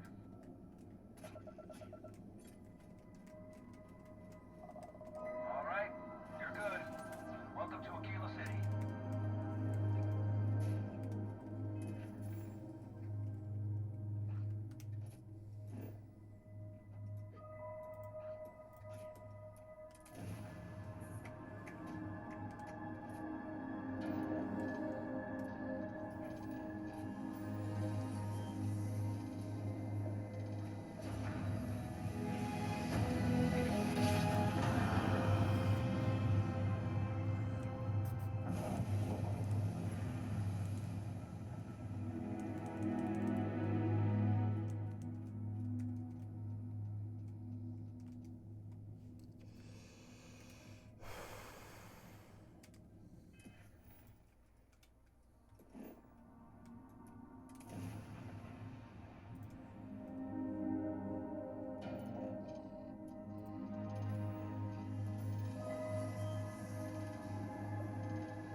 Beautiful. Wow.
Wow.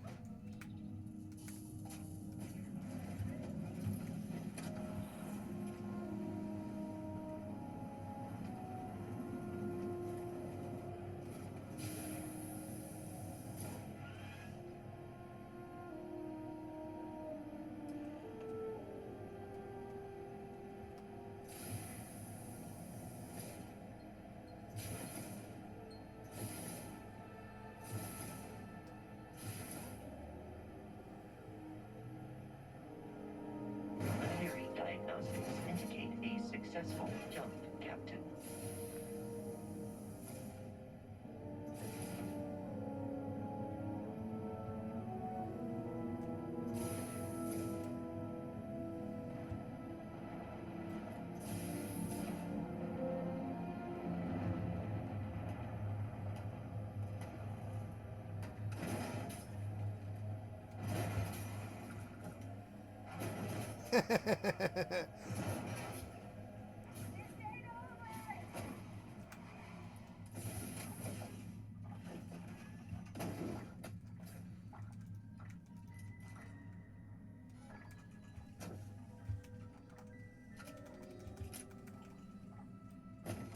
As long as the credits keep rolling in, life's good.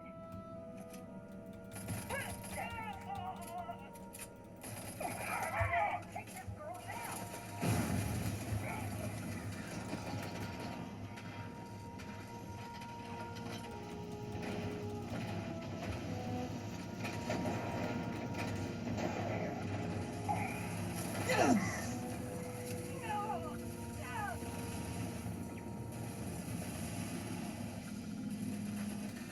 I've been hit. Let me see what you've got. There is nothing nearby. Exterior plating damaged.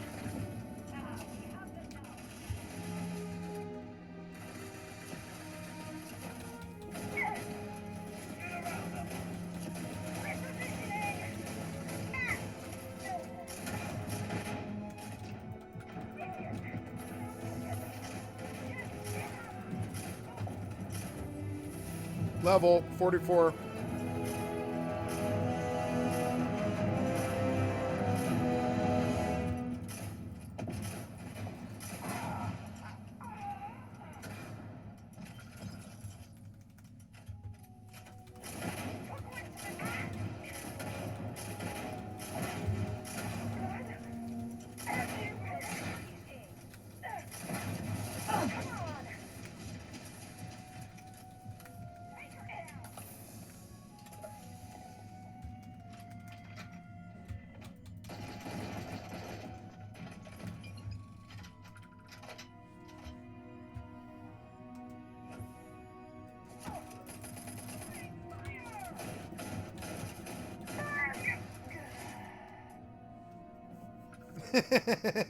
His body kind of like curvically spun. It was kind of cool.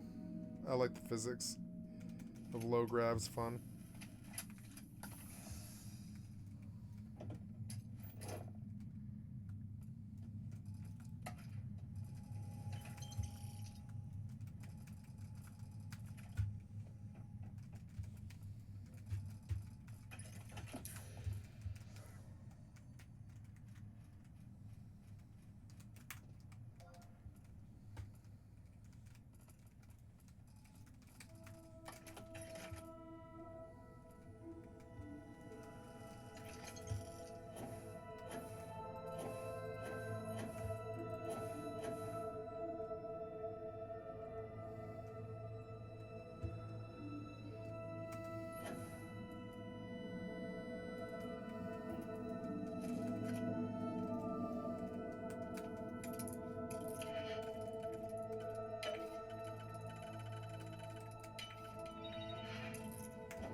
I love that sound.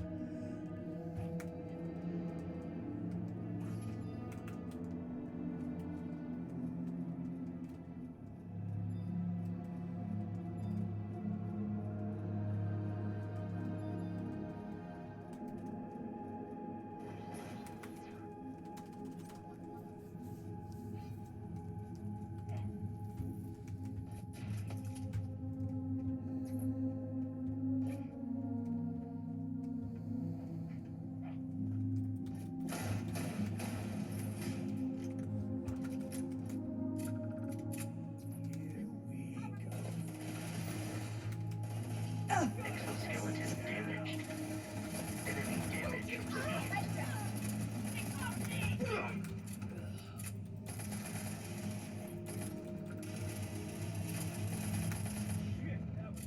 Is that the best you've got?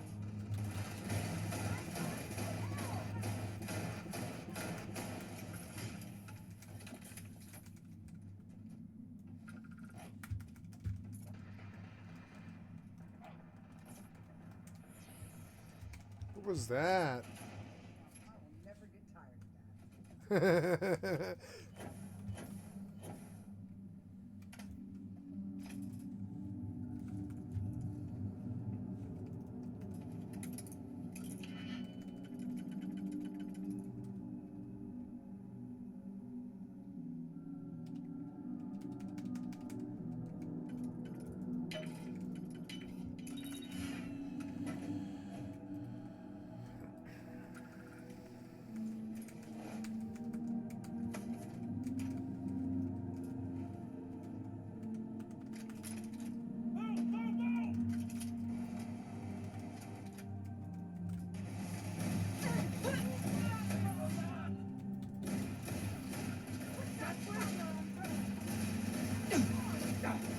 Oh no, I didn't save. Why didn't I save? Maybe I have an auto save. It's been more than 5 minutes, I think. Probably lost progress. That's okay. Damn it. He just killed me so quick. Fucking so quick.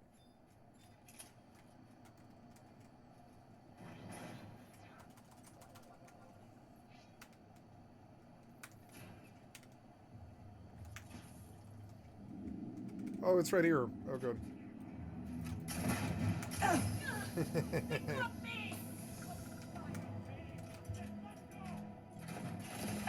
Oh.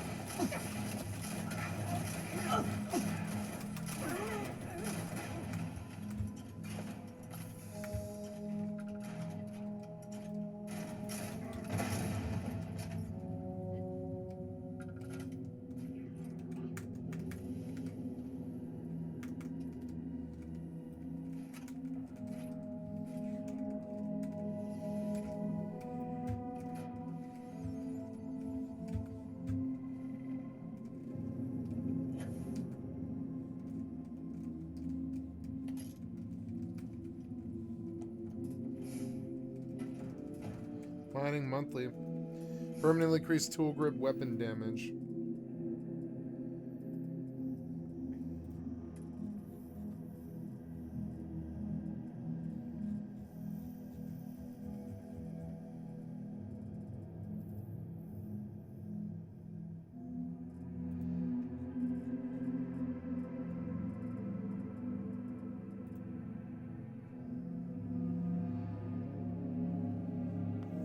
Cool.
Filter will likely end in your death.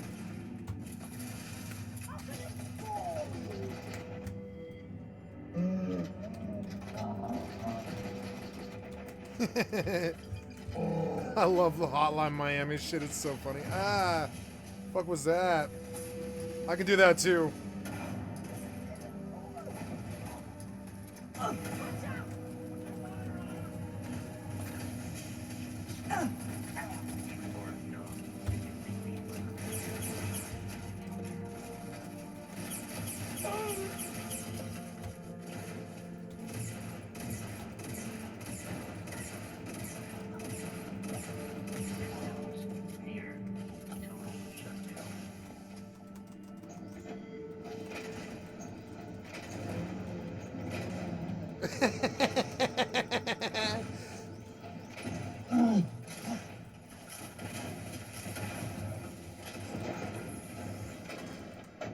Save.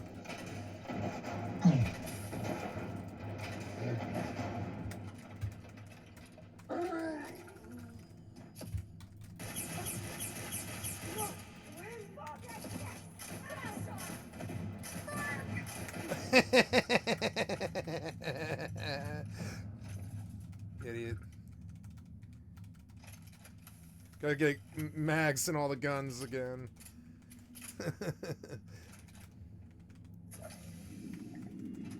Ah, rampage!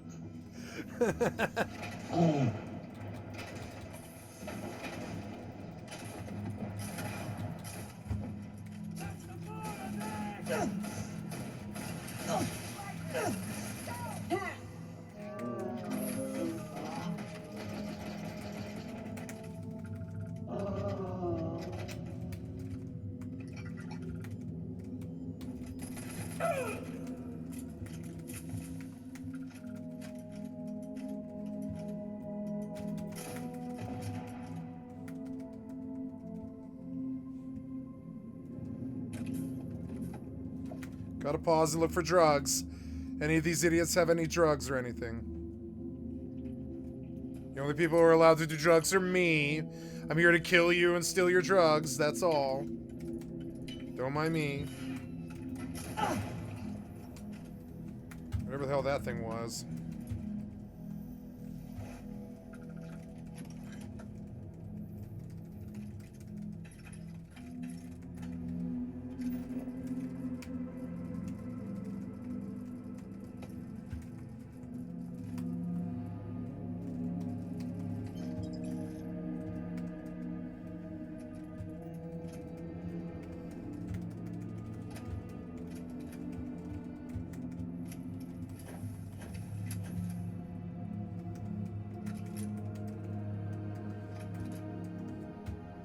Wait.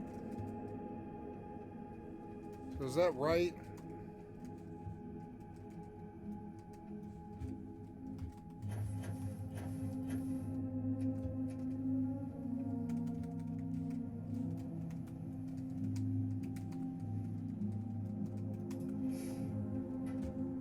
As long as the credits keep rolling in. Ding. Got it. I got this.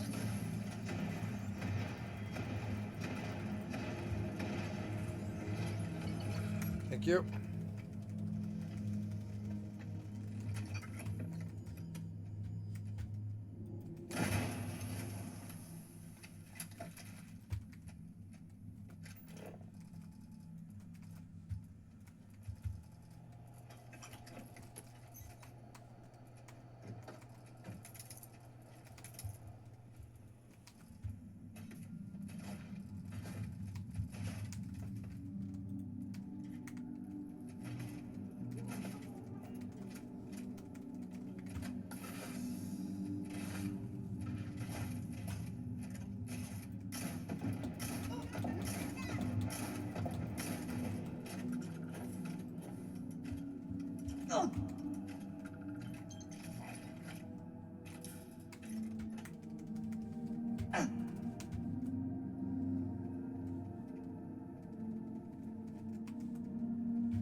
Found a clutch of heat leeches breeding utility section the other day. Not going to be able to get that image out of my head for a while.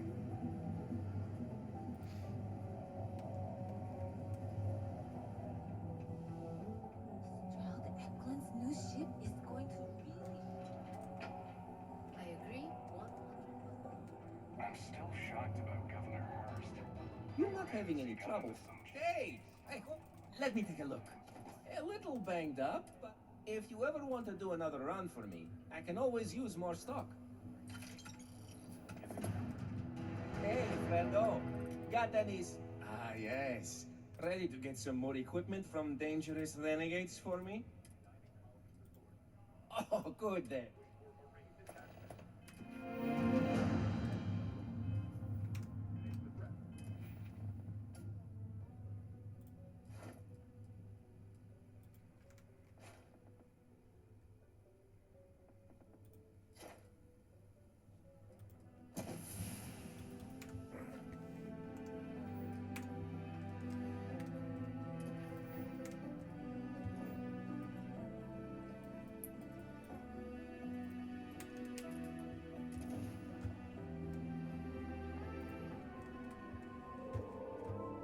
Hey, you need something?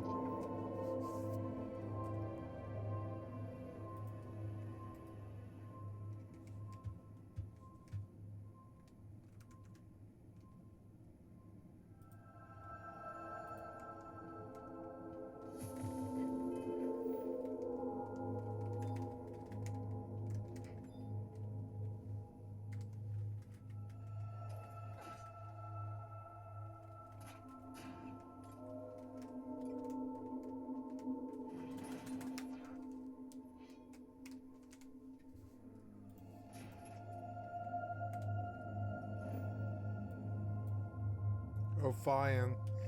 I've never been out this far.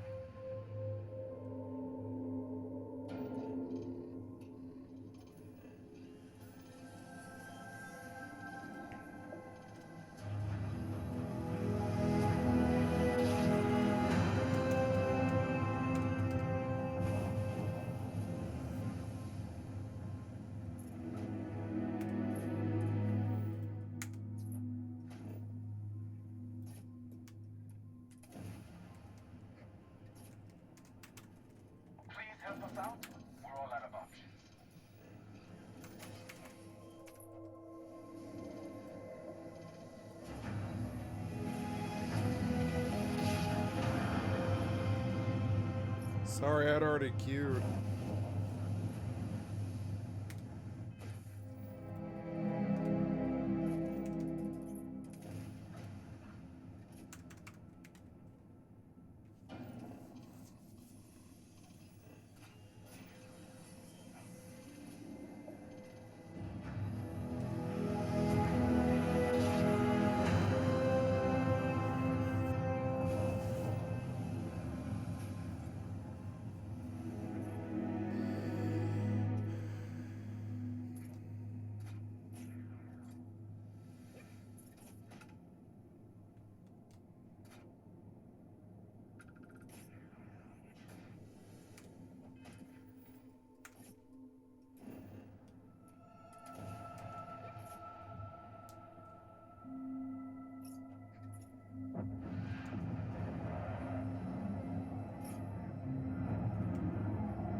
Hey, how are you?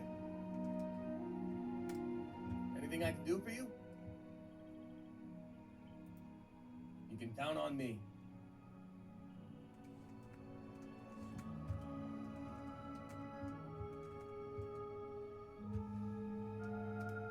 Nice to see you. Come back soon.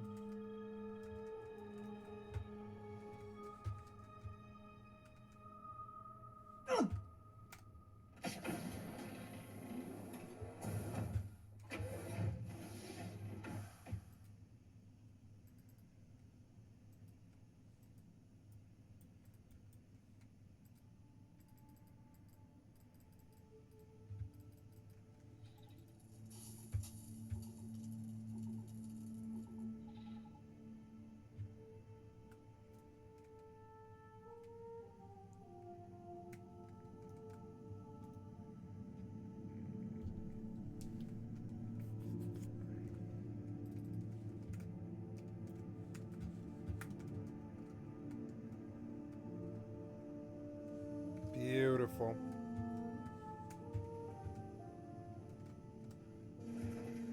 Vehicle mode initialized.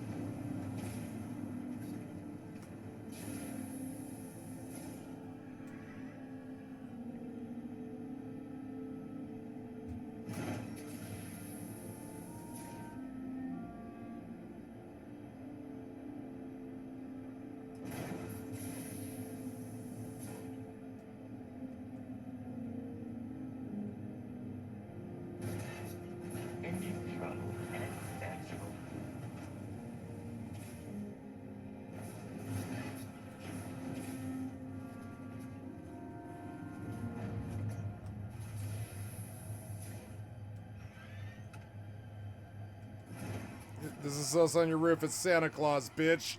Times to die.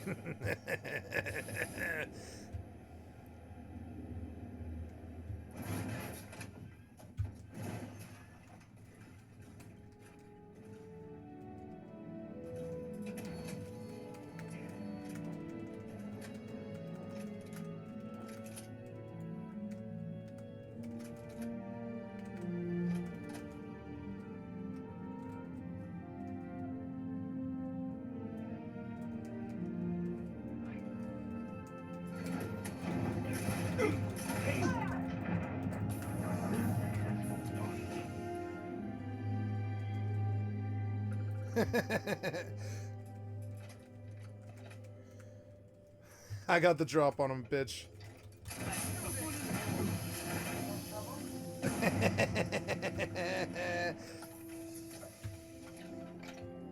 He's dead, Jim.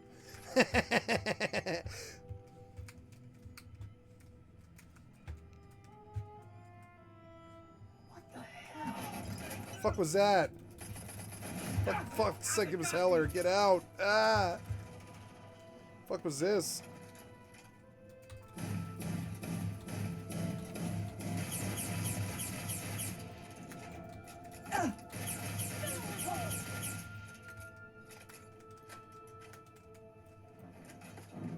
You will be easily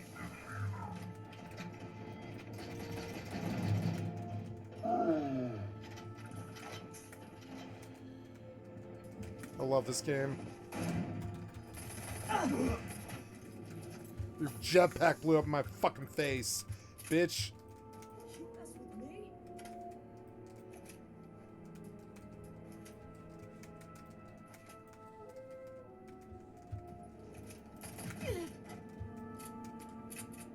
It is unwise to remain hostile towards us. There you go. I'd be the one starting.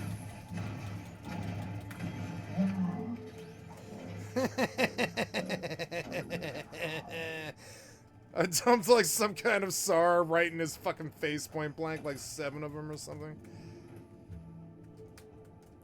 This goes deeper, doesn't it? Yeah. I don't think I want to go back out, though. There are no hostile organisms nearby. Don't log me out. Don't log me out.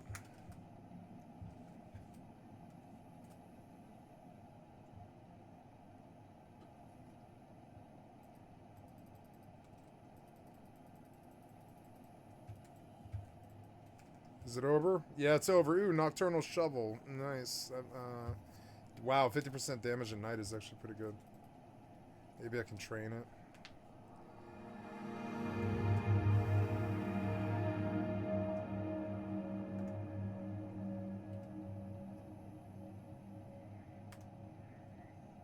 Item reward, confetti pile. Nice, seems good.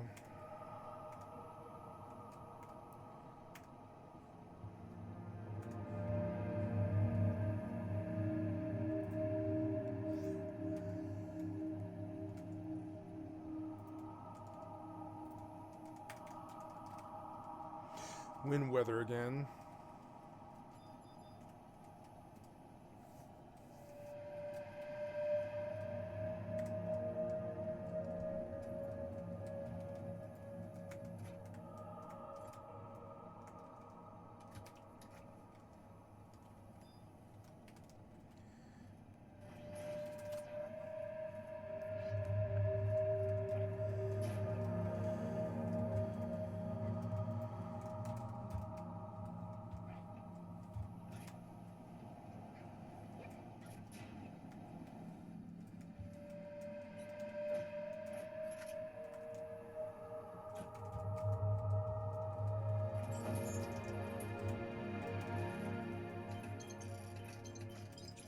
That stuff's like 1,000 credits or something.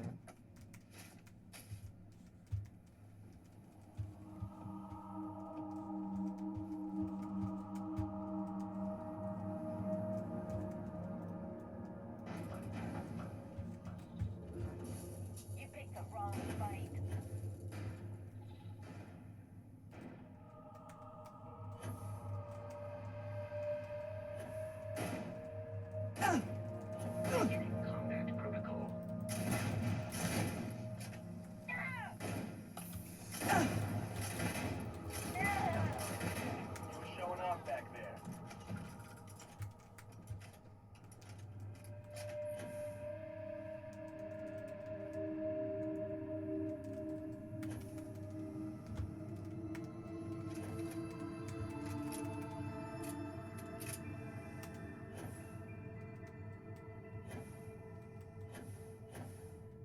Wait, shit, was that it?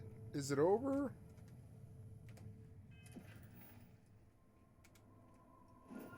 Yeah, it's over. Alright. Fast one.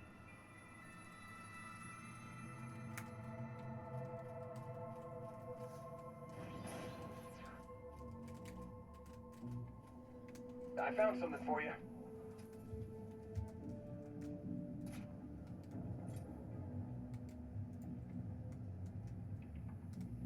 Just here for a chat?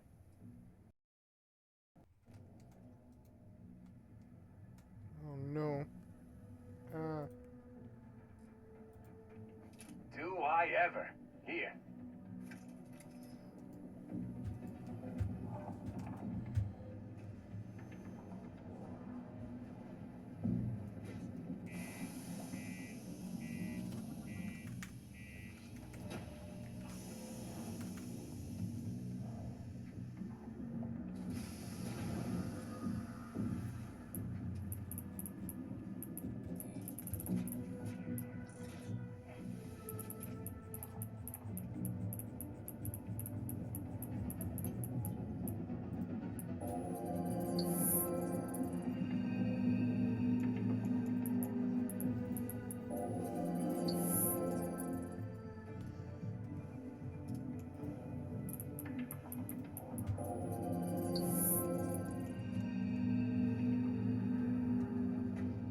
I've heard you've been making the subtle system safer.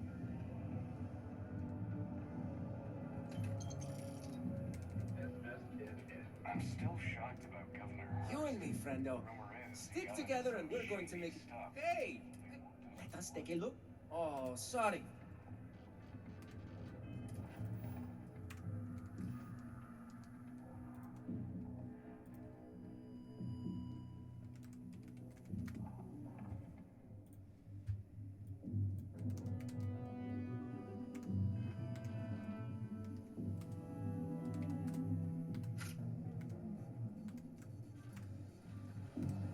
You're not having any trouble.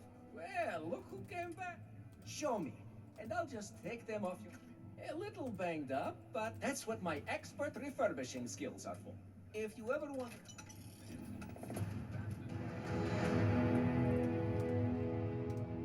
You looking for deals on off-world goods? You... Of course.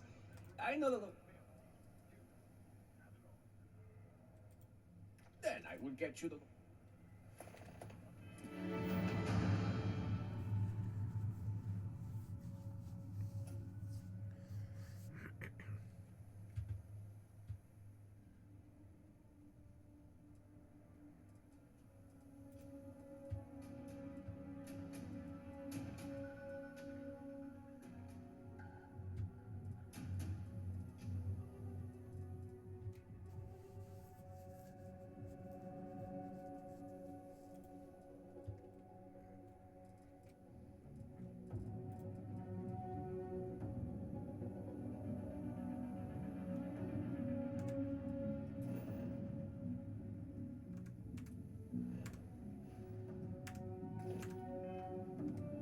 Getting this equipment will be... Hey, catch you on the flip side.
told me that New Atlantis is the finest city in the galaxy.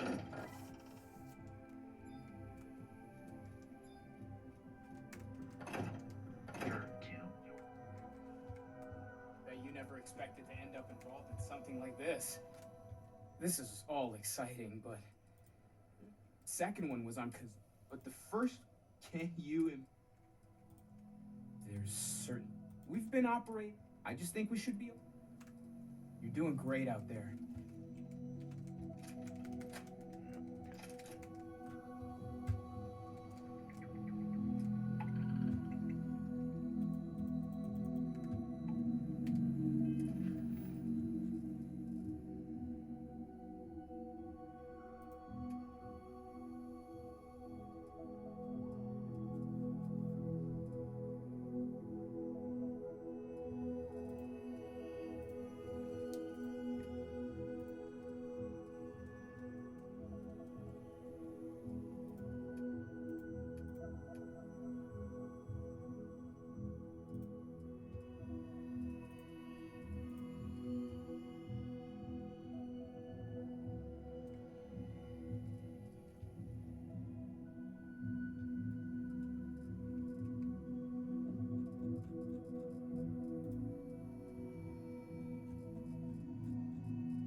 Attention vessel, you have entered restricted space. Please respond.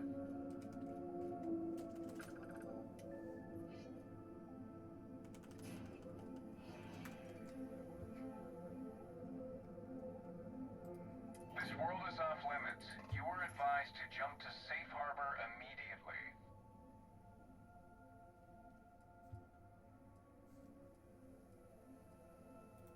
Tolomon 2 is a biological exclusion zone. Nothing down there but terramorphs and UC soldiers keeping an eye on them. Best course of action is to leave while you're still able.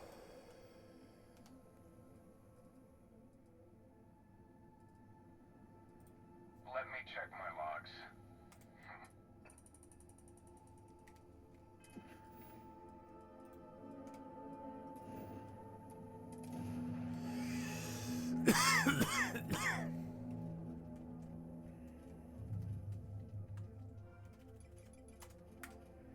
Ooh, I'm gonna get it. I think I'm gonna take a hardcore character as 75.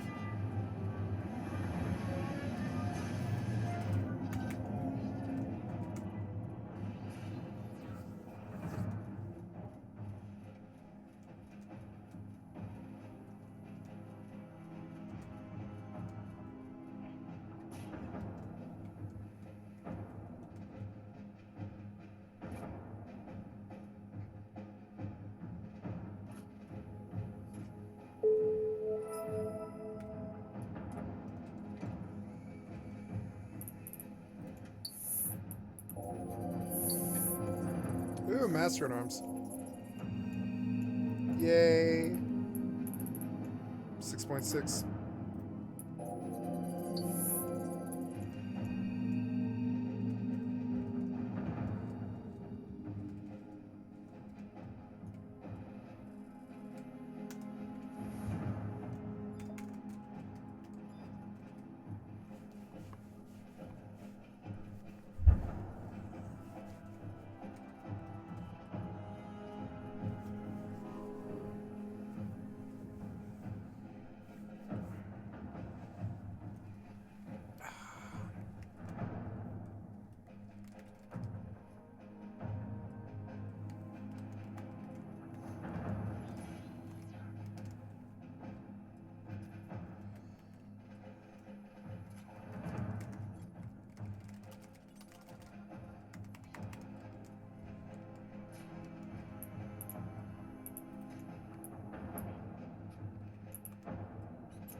Damn, I souped up my really good weapon.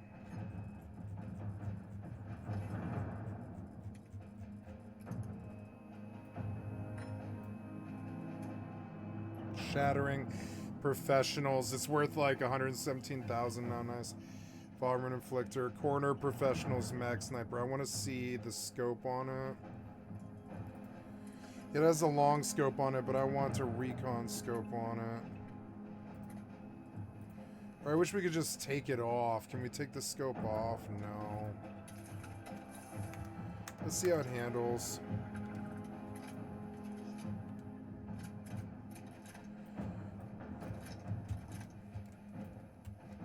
I mean, that's not bad. That's better than it was.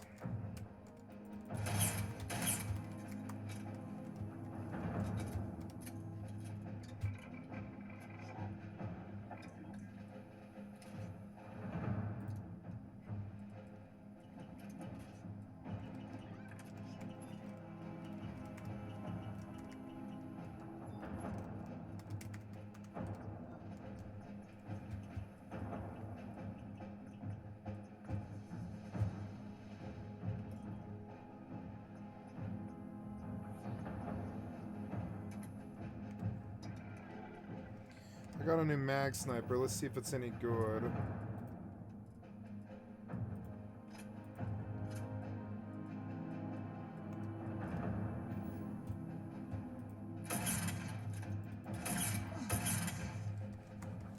Yeah, I like that scope better though.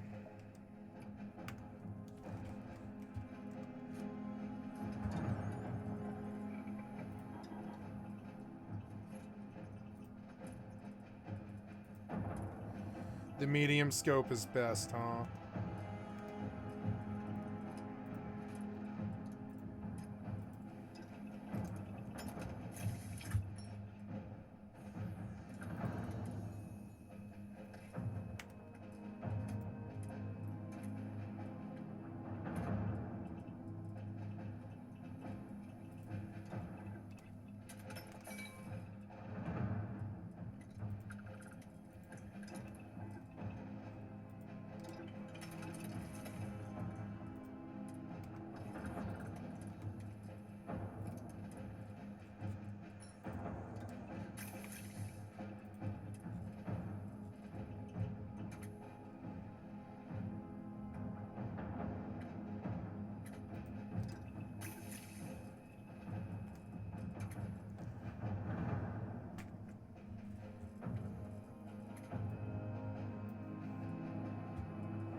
Oh, maybe I shouldn't have modified it.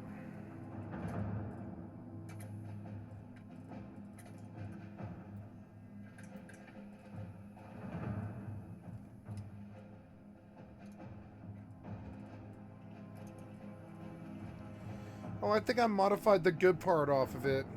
Or I don't know. I can't tell. Let's see.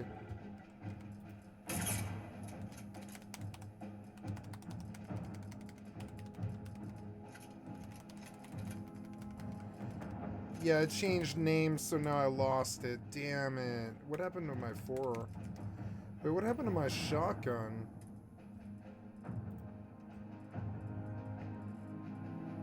Oh, it's on my 3.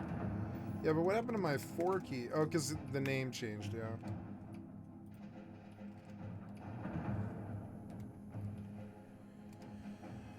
Okay, well, so sort by value. Volume inflictor should have been on the 4 key. And then that one I had, I modified and it dropped the value of it, which sucks.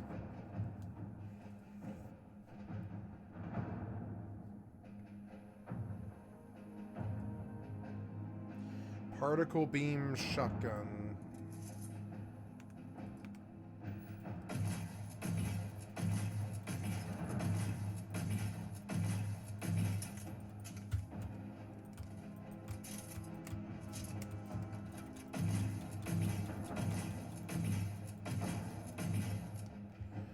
I mean, it is cool.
Yeah, I like it.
Slug shots might be fun.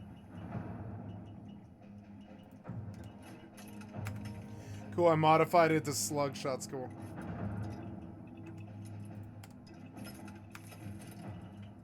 Oh my god, this shotgun's souped up pretty fucking nice, honestly.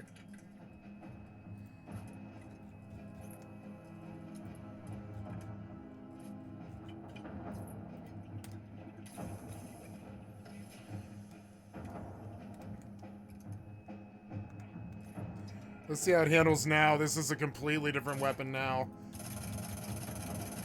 Oh, I love it. It's a fucking street sweep. It's a semi-street sweeper with 12 rounds. And this shit does so much damage. It actually really does. It's insane. It's the highest DPS here, pretty much, short of this thing. Let's see what this thing does. This is the double barrel that just this just kills whatever it is, but I don't need this thing.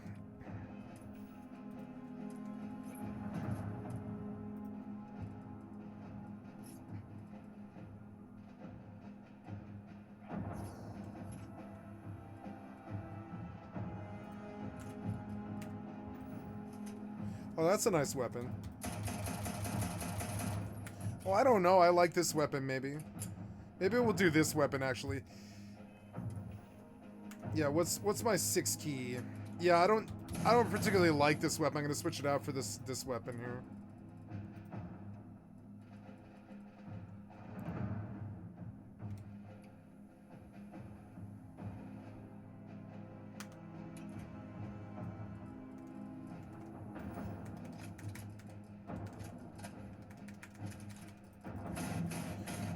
Yeah, this weapon fucking owns, though. It like really does a lot of damage.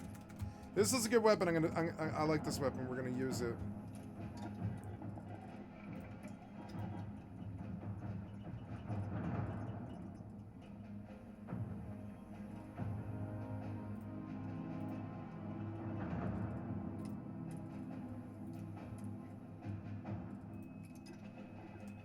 Cool. Comes with a suppressor.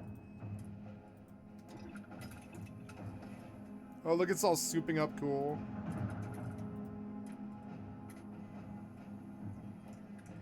Probably go with the larger magazine. Oh, I don't know. Armor piercing just makes it better, frankly.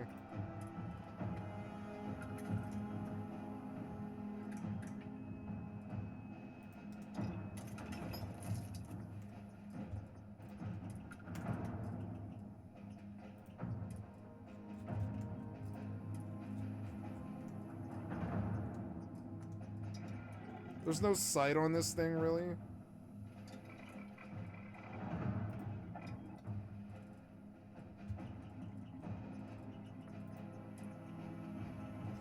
No, there's no sight on this thing, which is so stupid. But I mean, I don't know. I actually don't mind it.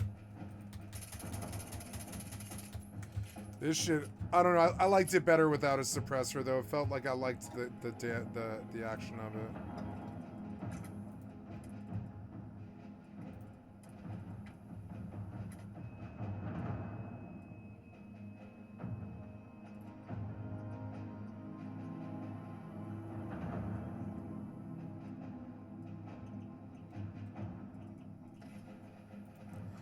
Now I'm going with a compensator on this one because it's I like how it sounds.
compound.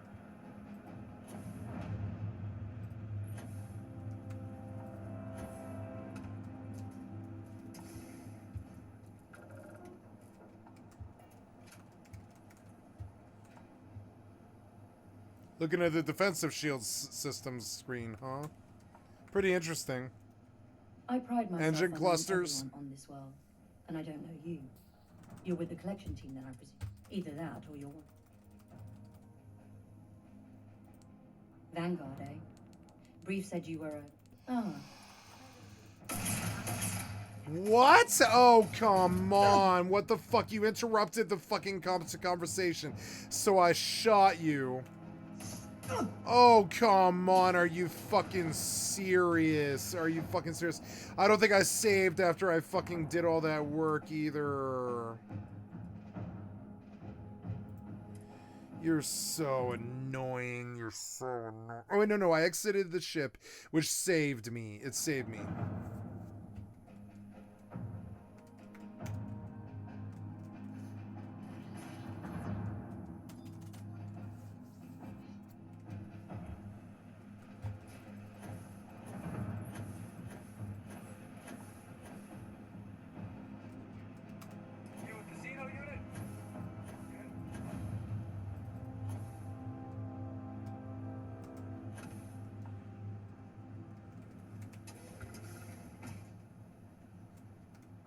I pride myself on knowing everyone. Either that or you're one deeply unlucky trespasser. Vanguard, eh? Brief said you were an eclectic group.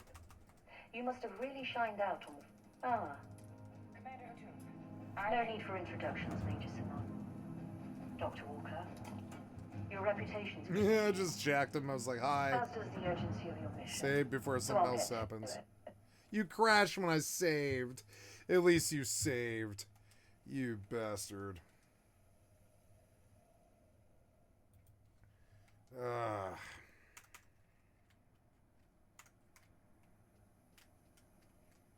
You dirty, dirty bastard.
I approach.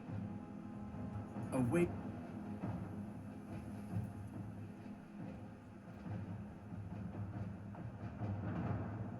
It's $2.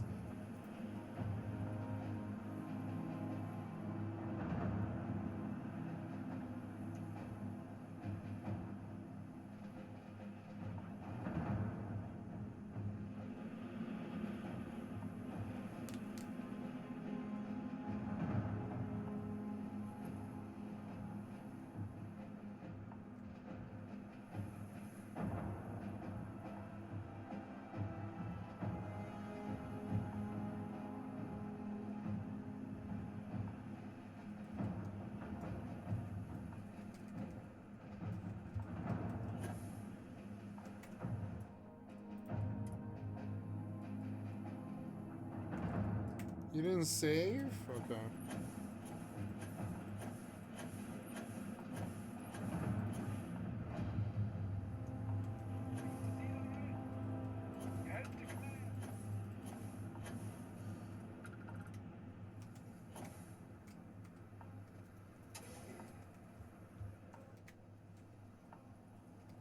They've converted a coffee place into a... I pride myself on knowing everyone on this world.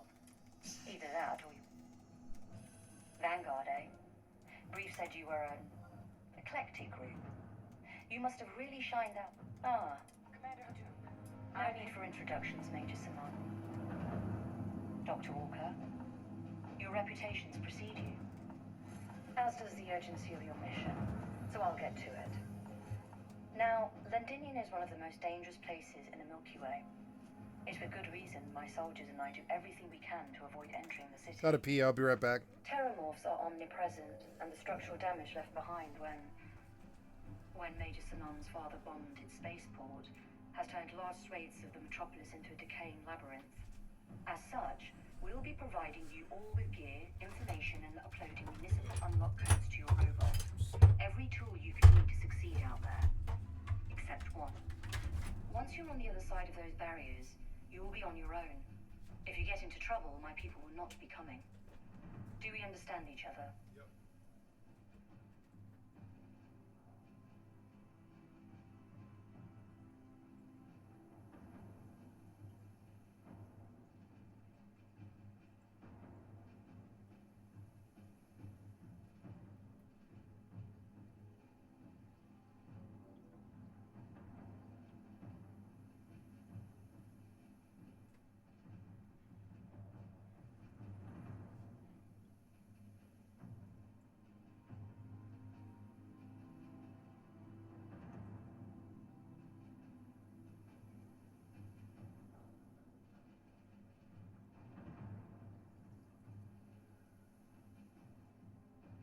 Nervous?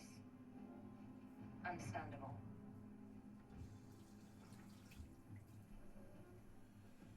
Much better.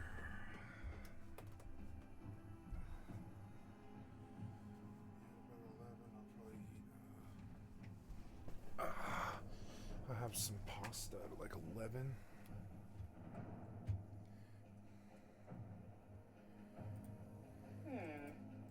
I'll leave you to your preparations, and I do believe this. Now, once you're out, though I can't, I hope you will, robot. Yes, ma'am. Robots. It's kind of rude. He's like, yes, ma'am. Robots.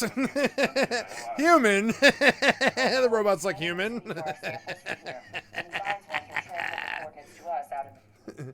Human. The robot's like human. So stupid. Robot. Remember Half Baked when he's like janitor, scientist.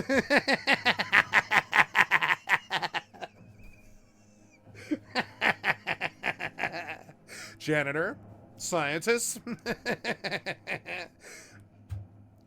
I'm with Percival. Let's get this over with fast. Ready when you are. You can pinpoint the location of the samples all the way from here. I'm with Percival. Let's get this over with fast. Ready when you are. All right.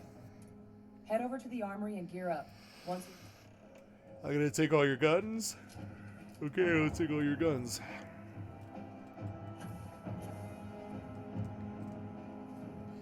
Cool, it's an armory. Yeah, give me your guns. Hey. Skip pack? What the fuck is that? What's a skip pack? Can't chat right now. Give him one for me. Shit. Give me all that shit. We're just gonna make sure that it didn't give me like something crazy, so. Assassin's Coachman. This is the double. Yeah, the short barrel. Advanced Shoddy is really gonna rip shit up. It's got the good DPS. And then Advanced Coachman, Tesla, Refined Mag Sniper, Oldor Sniper, the Inflictor, which is on my 4 key. Beowulf, Nova Light. This is a nice converted Advanced Nova Light. Those double damage to targets with its skin equipping deal. This is an Epic Particle Beam Pistol.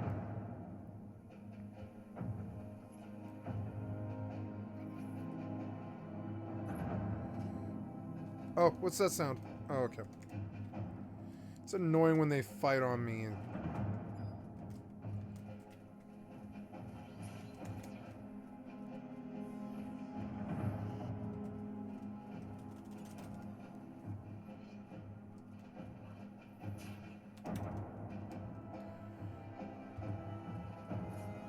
wait, hunting rifle. Let's see if it's any good.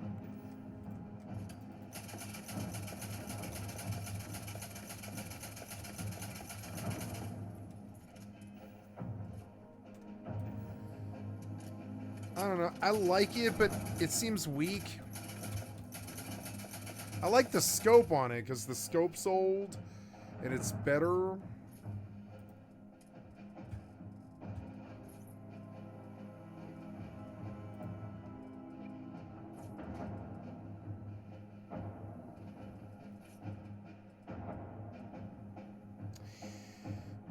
Modified calibrated microgun. What's that?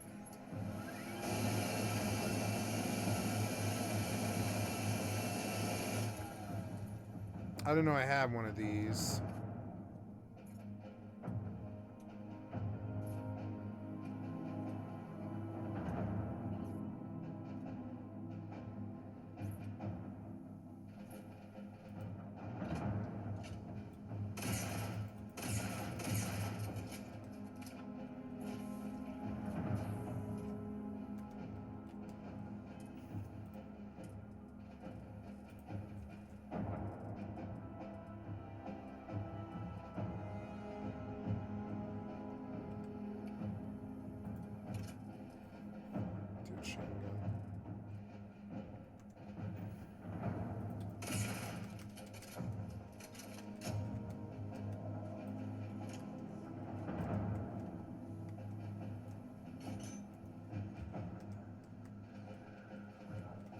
Okay.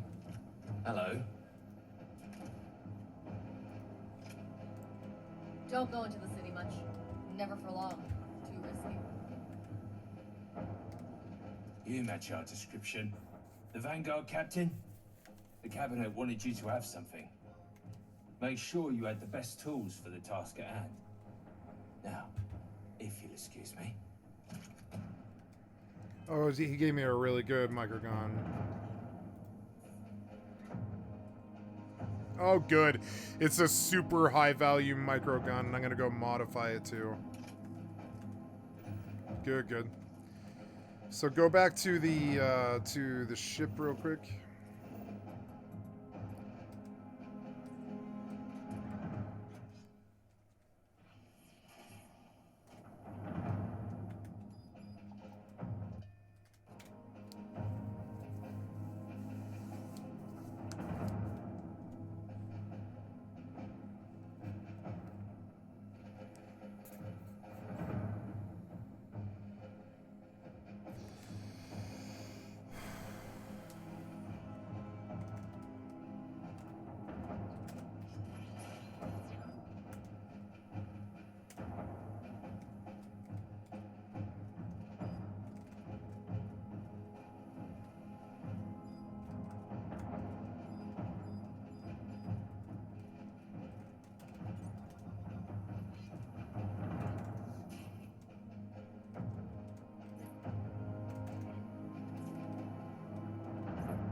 I'm finally starting to mod my weapons, and I'm starting to really like the idea of having the spaceship mobile base. It's actually so cool.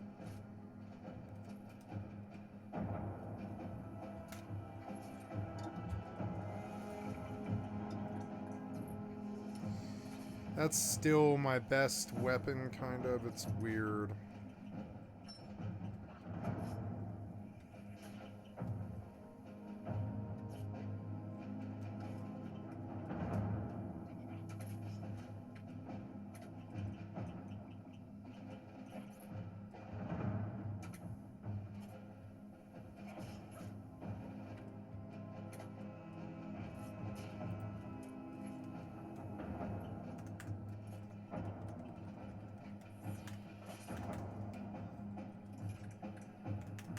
I'm out of Signet again, damn it. So annoying.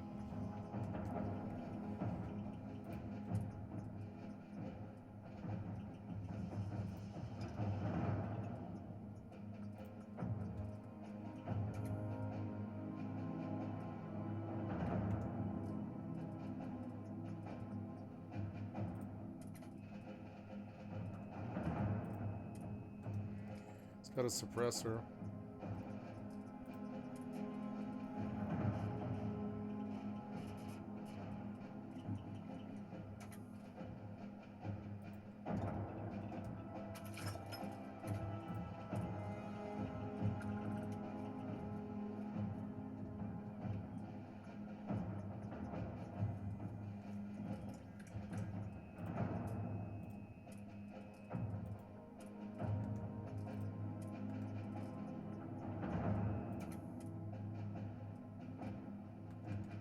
Cool.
I love my phone.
Oh, good. I'm 27.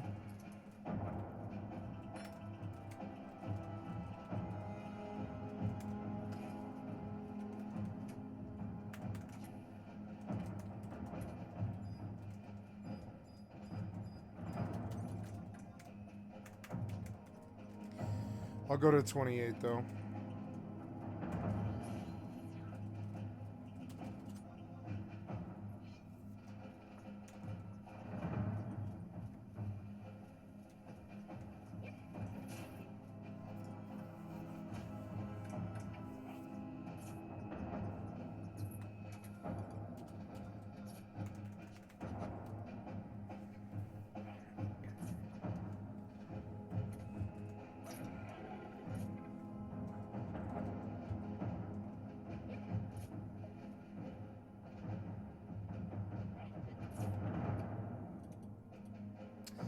I don't really like the mag sniper at all, so I'm going to change it.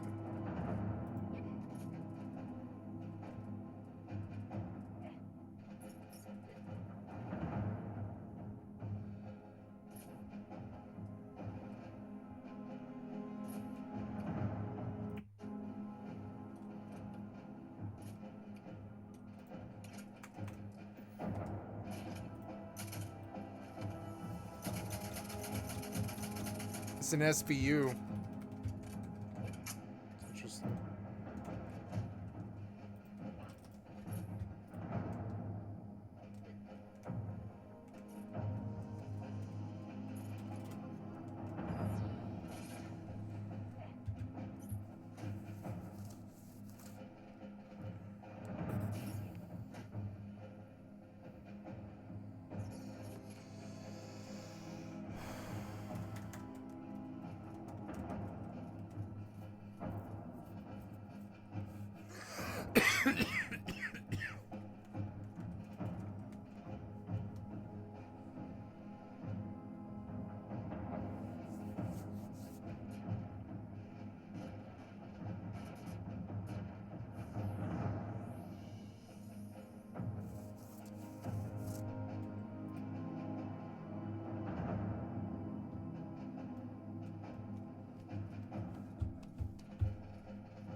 We can take it easy. Use caution This when area is approaching hospitable any for creatures we like may this. encounter in this region.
All set on your gear?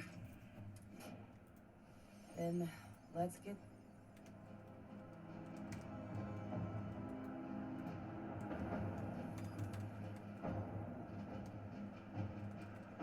Kaiser? Percival, everything green on your ends? I am ready. Personal comm should be routed through Kaiser now. You copy that? Perhaps too loud. Oh, you're a riot robot. Kaiser, kick it off. Unlock code transmitted. You may open the gate when ready. Alright. On our way into the city. Running the first sweep. Got one. A Sealy's. Not far. Old shipping yard just past the processing plant. Gene samples are probably in one of the containers.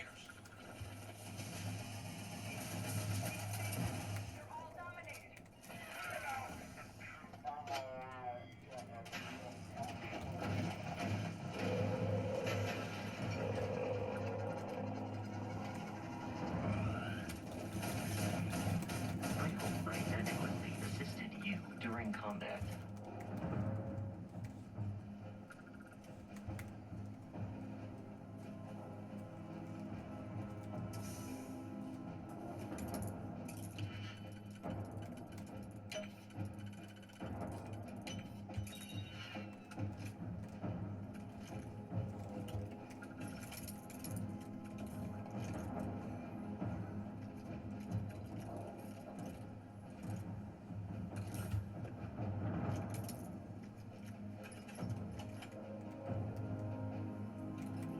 Good to see you. It was good to see you.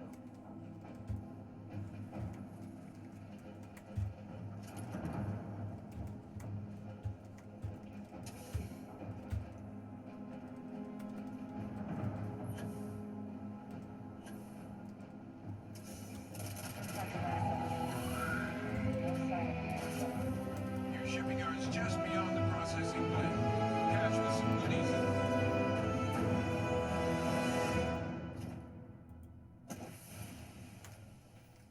Towards the rear of the facility. Kaiser, we close enough for you to dial in the location of those samples from here?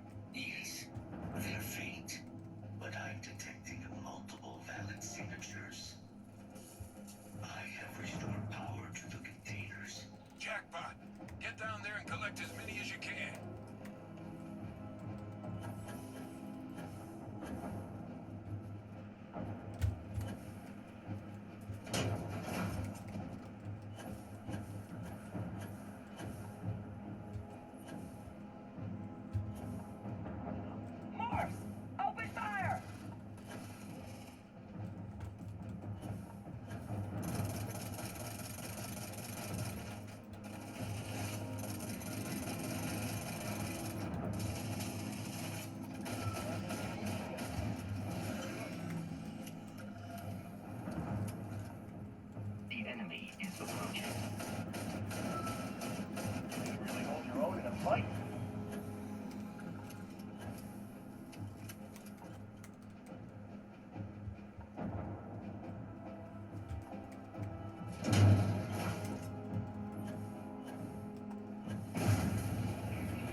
Let's get out of here. Samples secure. Nice work. No. Earlier scan picked up a valid terramorph sample, but, well... And the quick route there looks... Report did. There are steam tunnels under the city, which will allow us to access the spaceport. What do you... That's right. Kaiser, how did you know that? Not sure. Percival, you see any better option?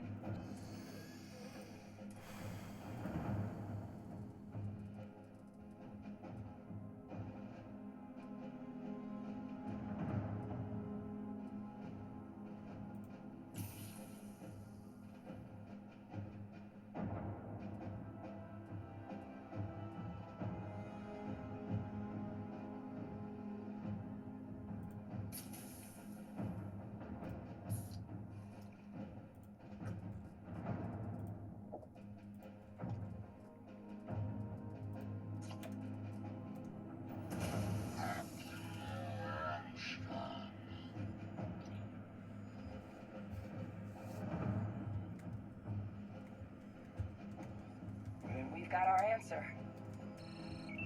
Access unlocked. We may proceed.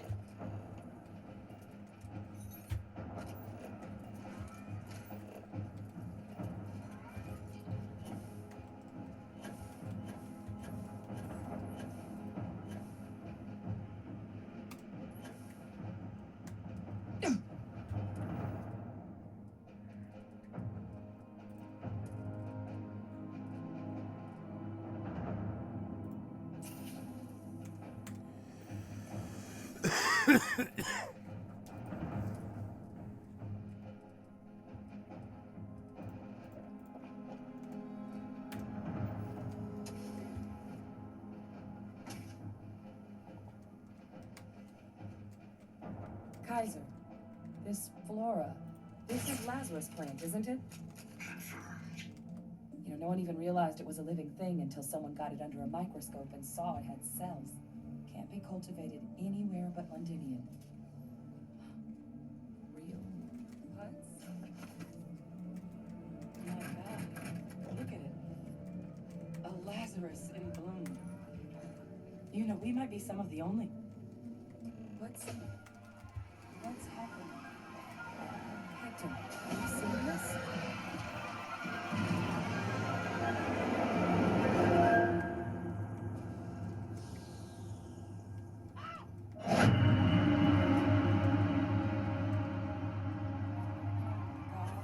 The heat leeches are terramorphs.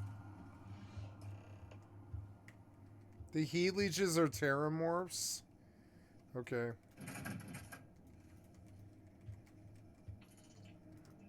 You just saw that, right? That heat leech. The heat leeches hide out in ships, sneak away after landing.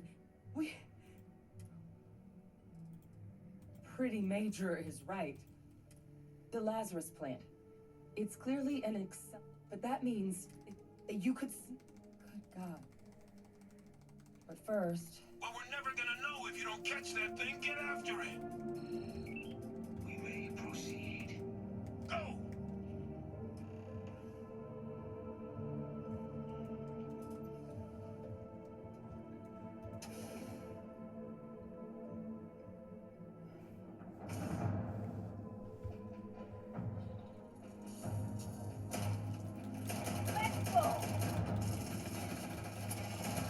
Why is it level 6? That's ridiculous. Kaiser's got the cell data from the New Atlantis and Tau Ceti attacks, right? Uploaded them myself. Captain, let Kaiser take a look at that sample. All right, let's get to the bottom of this. I'm level 49, motherfucker. Why would it be level 6? Why? That's dumb. I want its loot and I want it to be better. 76 would have done it.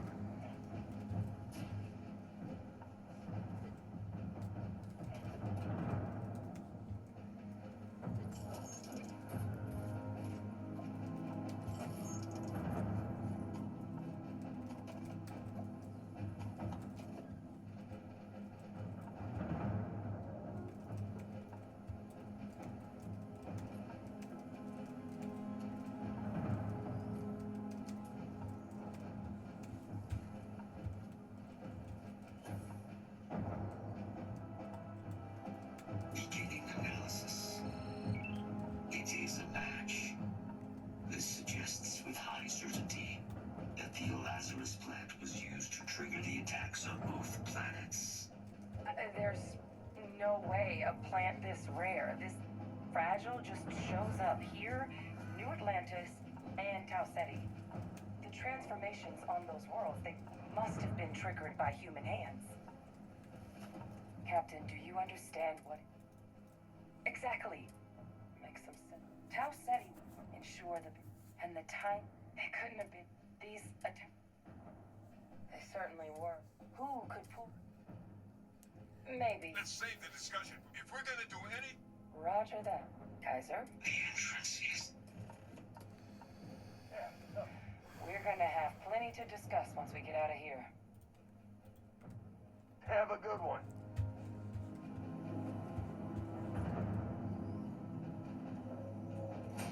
There's no hostiles detected by near-range sensors. I am unable to provide sufficient power to the lock mechanism. Anyone got ideas where we could get some extra juice?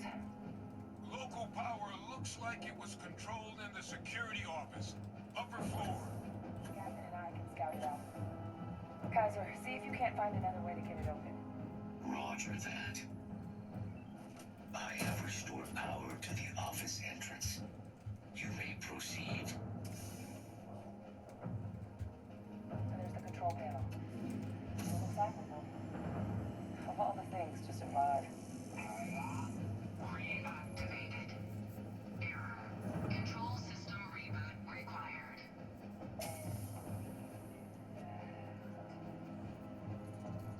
Ah.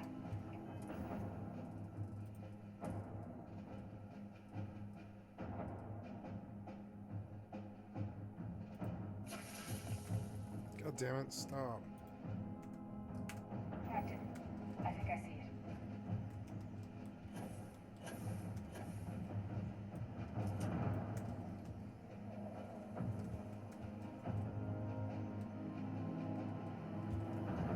Reboot engaged. Running diagnostic. Diagnostic complete. Multiple systems unavailable. Warning. Priority safety concern detected. Exterior hatch power restored. Back in business. Warning. Emergency recorder message detected. Transcription process engaged. Playback initiated. Admiral Center, we need to make the evacuation request. That's my father he's addressing. He was here? Didn't think he had the guts to look those soldiers in the eye before blowing this place to pieces. Admiral! It just transformed. An invisible weapon. No planet will be safe. Colonel, the troops that closed off the sewers after my evaluation. They're all in this facility. Other than our casualties? Yes, sir. Good. Get them into defensive positions around the spaceport. No one leaves. They'll send ships as soon as possible. Thank God. None of us wanted to go down swarmed by those things. That won't be your fate, Colonel. You have my word. Transcription complete. Physical copy available. An invisible weapon. He knew. He knew about the Lazarus plant. Grab that recording. We should talk.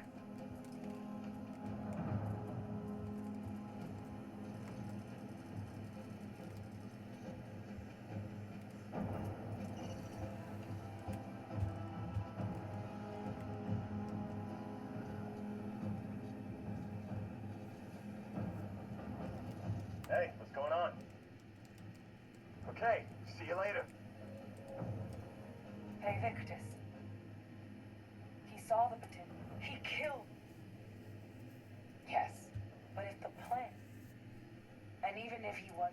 But I guess we're not... No contacts.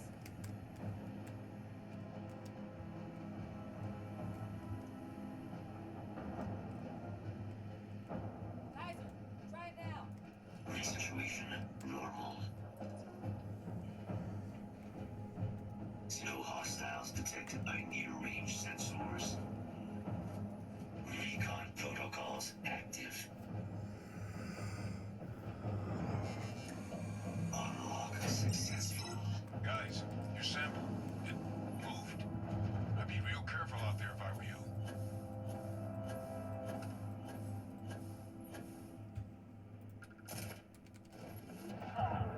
What?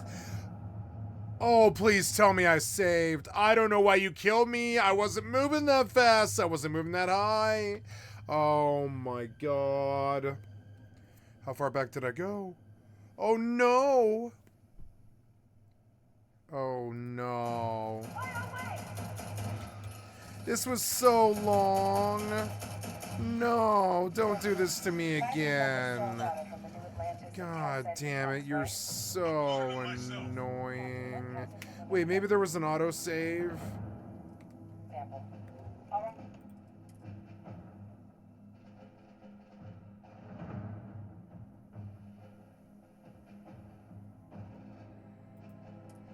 Son of a bitch. This was it. This was the autosave. Fuck. Okay, well, I gotta quick save more. I'm so used to MMOs. God damn it. You kind of killed my... Captain, let Kaiser take a look at that sample. Ah. All right, let's get to the bottom of this.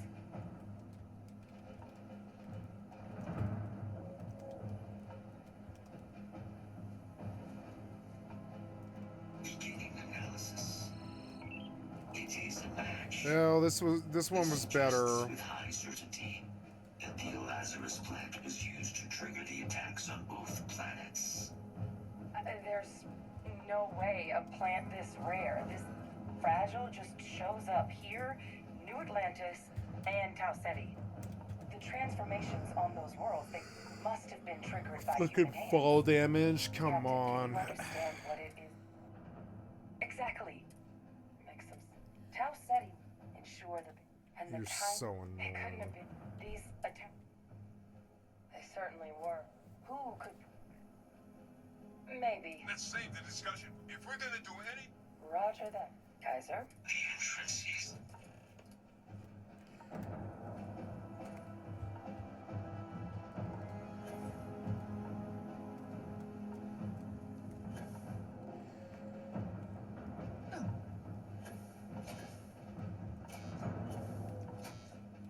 I am unable to recall Anyone got ideas where protocols we can get some extra juice?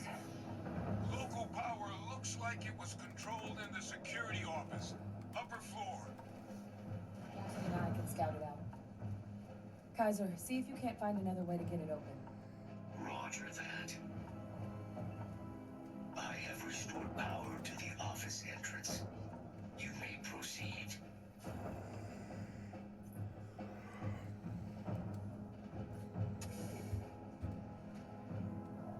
There's the control panel. It's not before. Of all the things to survive. Reactivated. Error. Control system reboot required. And we do that. Ah, Captain. I think I see it.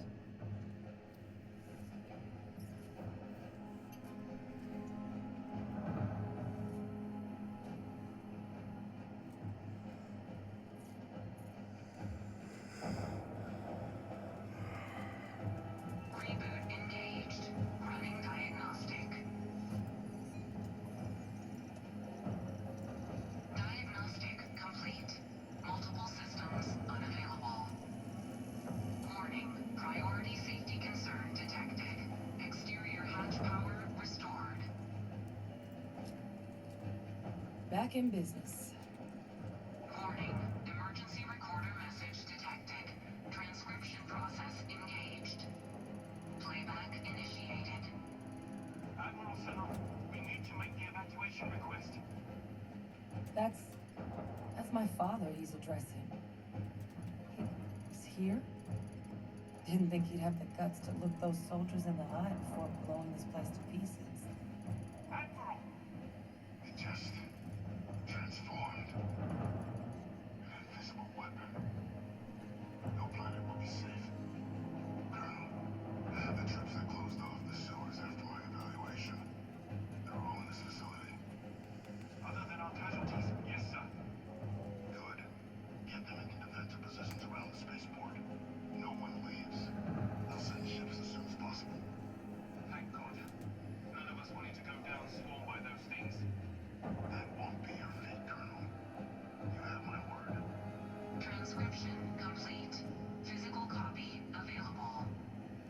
An invisible weapon. I'm gonna get something to eat. I'll be right back. He knew about the Lazarus plant. Grab that recording. We should talk. I'm gonna move the RP forward so I can get fucking on with this boring ass mission that's going on for 2 fucking hours. Let's go. Let's go. Okay.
Okay, I made a sandwich wrap.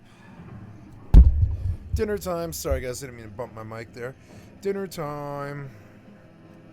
I'm going to pause this game. This RP got kind of painful, so I'm gonna pass that off to a future self. I'm gonna make my future self do this RP. I think I'm done with this game for tonight.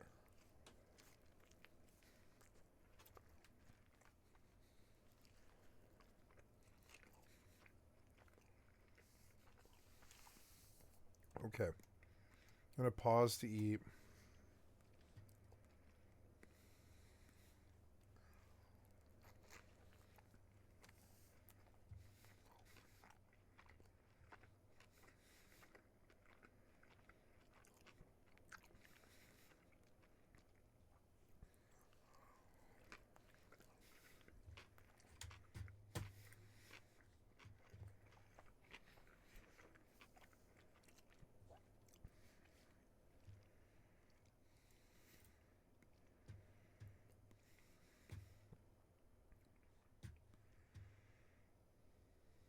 Uh,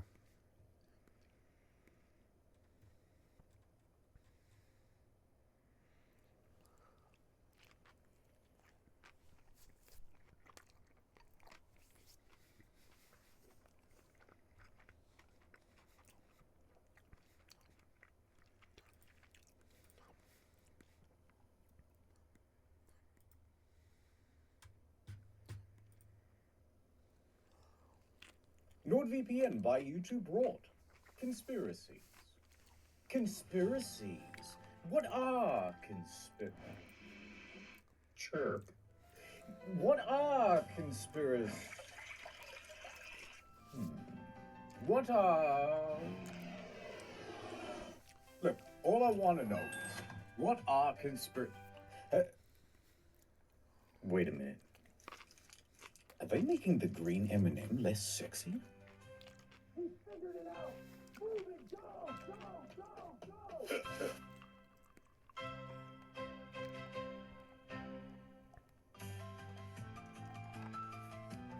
I'm not a big conspiracy guy, to be honest with you. Yeah, I kind of just like the little ones that don't really matter. Give me an example. I recently was grocery shopping and I bought a limited edition detergent that was wild berry scented. I opened it and started using it right away. And every time I clean the dishes now, I think, wow, that's a delicious wild berry scent. Yeah.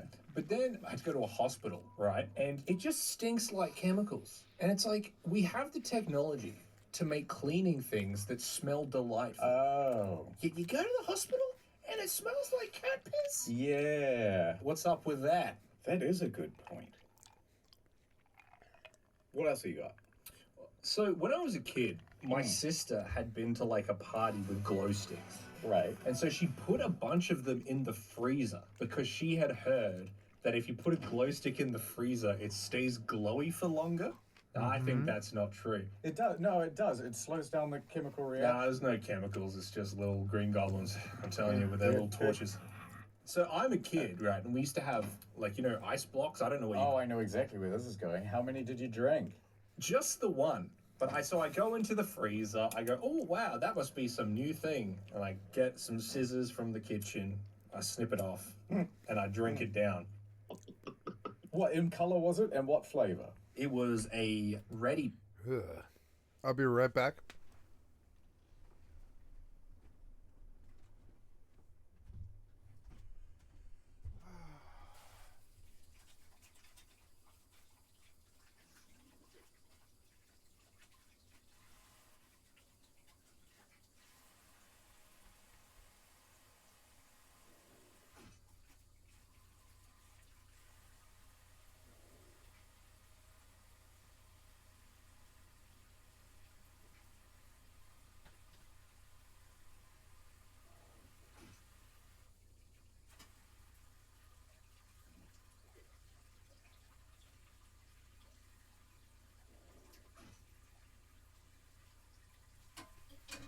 That's not me being hit, is it?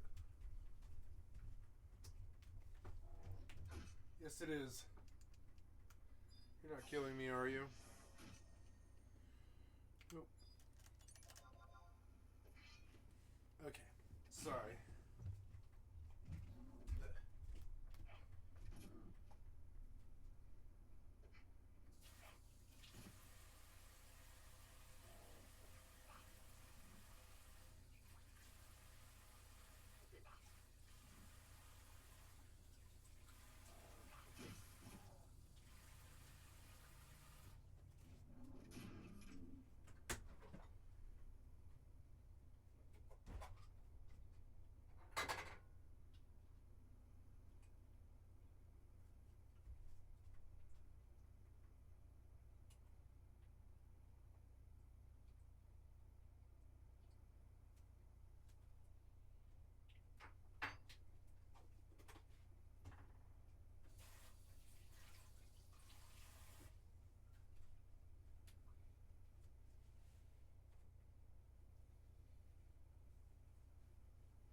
spicy sandwich wrap. Ah, it was good though.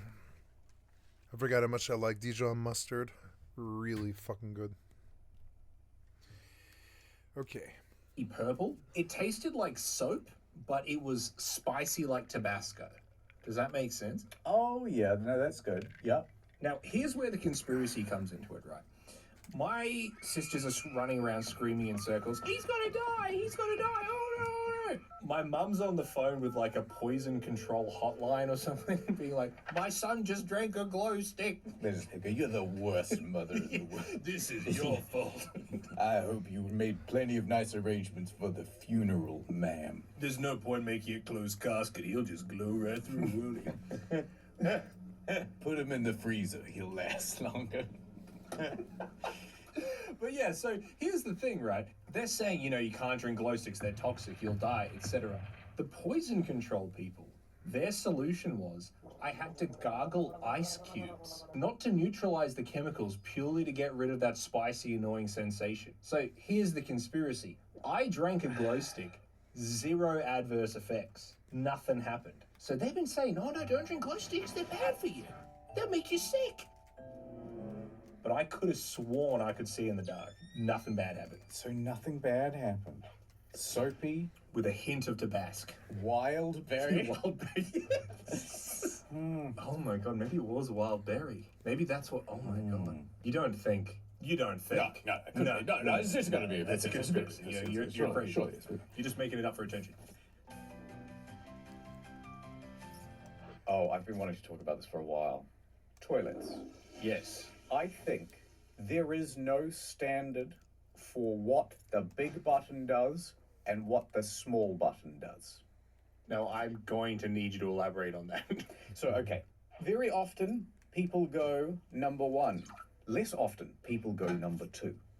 So, naturally, the big one is the one that's frequently pressed because it's the big one. It's the one that everybody aims for, right? So that should be the small flush. I feel like...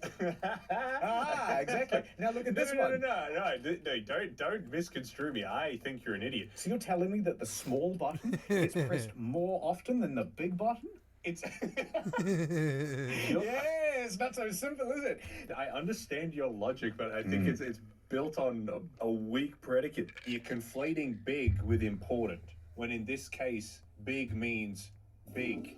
In that it's the big flush, it's the full flush, and the small means half flush. It's a. Now, you're telling me that this button gets pressed 5 times as often as this one on the left? No, I know. I don't believe it. So what I'm saying is that across all toilets, there is a non-standardization. Look at this. Which one is it? It's 1 water and 2 water. 1 is less water and 1 is more water. It's like that's so clear to me. Wrong. 1 big drop for solids, 2 smaller drops for liquid. Which one is it? The one on the left is the half flush, and the one on the right is the full flush. Which one's the bigger one? You don't know. I don't know. Nobody knows. Only the plumber. The one on the left is the full flush. The one on the right is the half flush. Yeah, go on. Give us another one. This is easy. I can do this all day. Not so easy now, is it? The one on the left is the full flush, and the one on the right is the half flush. Maybe you just don't have an eye for it. I think this is like gold like the sun, so it's P. Yeah. And then dark like the moon, so it's the darker stuff. Why is it red? What if we just had 1 button, and instead we used AI to determine how large the flush should be? Or a dial and a button. Turn the dial for small amount, more, and then, full. I don't think this is that good.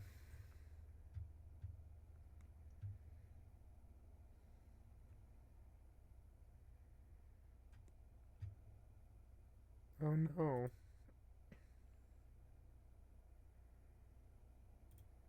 Elon Musk suffered a total collapse on the Joe Rogan podcast. The topic of the Nazi salute came up. The topic of Social Security came up. The topic of Elon being assassinated came up. And this is about as bad as you could imagine it being. Let's start with Joe Rogan saying, how could it be that you buy Twitter for billions and then people call you a Nazi? And Elon explains he is definitely not a Nazi. when you're going through all this USAID stuff, Yeah. like, here's what's weird. First of all, what is it like to buy a company for $44 billion and then people call you a Nazi on that same thing that you bought? I did not see it coming. Isn't that funny? It's classic. So funny. Rogan's just in stitches. People will gobble anything down. Yeah. Oh, he's never gonna stop. What? What is it like? Like all this, people used to. The left was in love with you. Yeah. And now the same idiots are calling you a Nazi. It's the most bizarre thing I've ever seen in my life. You know, one of the things they love talking about is people used to think one thing about you, and now they've changed what they think, and that's crazy. But sometimes the opinions of people change based on what the person does. Elon used to be this sort of doofusy, awkward, kind of antisocial tech guy who dramatically accelerated electric vehicles by his actions at Tesla, and so on and so forth. And so we saw him as a kind of benign guy who was doing some good things. Now, all of a sudden, he's wrapped up in political extremism. He's getting involved in all sorts of, he said something about how his son died because of the woke mind virus. Oh my All God. this crazy stuff. And so, yes, it is a different Elon Musk, so people's opinion of him have changed. That's not crazy.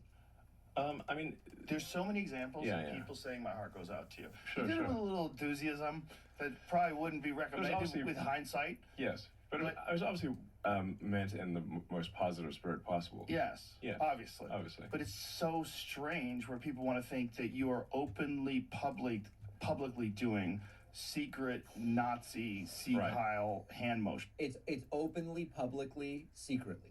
Openly, publicly, secretly. And now I can never point at things diagonally. I can only point at things there and there. And then you have to divide that. Yeah. Because that's where the spaceship is, over there. That's ridiculous. It's ridiculous. Yeah. And CNN, when I was in It's all like my trouble, absurd. Every time CNN used a photo of me, it was one of the photos from the UFC weigh-ins, where I go like this, welcome to the weigh-ins. So every photo is me. Every photo is me with... It's absurd. It's so crazy. It's deliberate propaganda. Yes. So they know it was not. It was obviously not meant in a negative way. That I literally said my heart goes out to you, and it was very positive. The entire speech was. All right, so it's all cool, but then more substantively, Elon drops this bomb about how Social Security is a Ponzi scheme. Listen to what he had to say. Well, I mean, the government's one big pyramid scheme, if you ask me. Yeah, well, you can tell me better than anybody. Social Security is the biggest Ponzi scheme of all time. Right, What? explain that. Oh, so well, people pay into Social Security, and the money goes out of Social Security immediately. But the obligation for Social Security is your entire retirement career. Oh boy! So you're paying with you're paying like if you look at the future obligations of Social Security, it far exceeds the tax revenue. Far. Have you ever looked at the debt? Elon is so incoherently explaining this that I'm just going to take over. So he says Social Security is a Ponzi scheme because the money that's paid in by the people still working immediately comes out.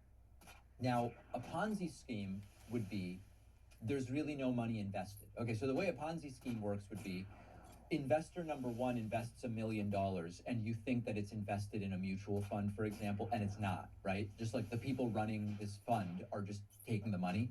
The next person comes in and invests $2 million. And then when the first investor wants to pull their money out, their supposed earnings come out of that $2 million that the second investor put in, but there's never really any underlying investments. Like, it eventually collapses when there aren't enough new investors to pay the returns. That's a Ponzi scheme. It's a very defined type of scam. Social Security is a pay-as-you-go system. So that's what Elon is kind of getting at here. Current workers pay into it, and that funds benefits for current retirees. It's not a Ponzi scheme. It's not designed to generate profits. It's just a system based on the full faith and credit of the U.S. government. The U.S. government has the authority to tax, it has the authority to borrow. It's not a secret that it's pay as you go.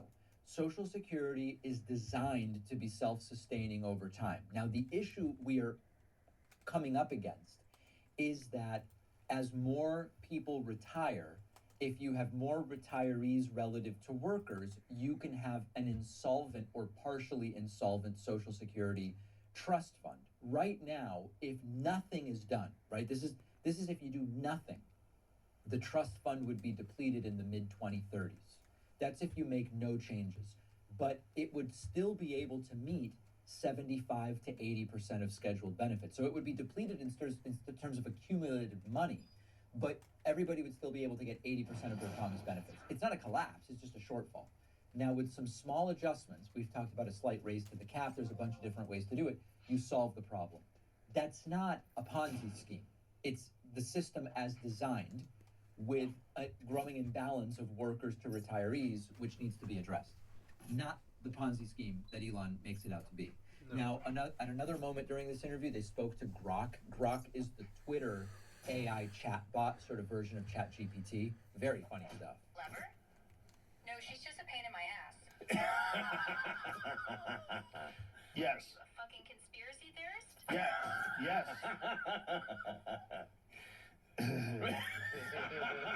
What are you doing? It's really nervous.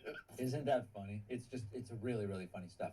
And finally, Elon Musk says some of the stuff he's up to, some of the stuff he's talking about, it could get him assassinated. And what other methods? I mean, this is really going to get me assassinated. It's like I'm not lengthening my lifespan by explaining this stuff, to say the least. I mean, I was supposed to go back to DC. How am I going to survive? This fucker's going to kill me for sure.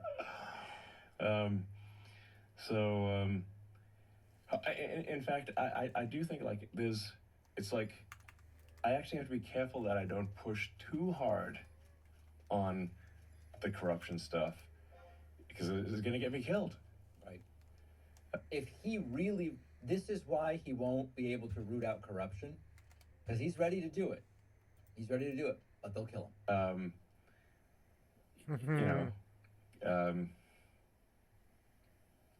Yeah. It's all right.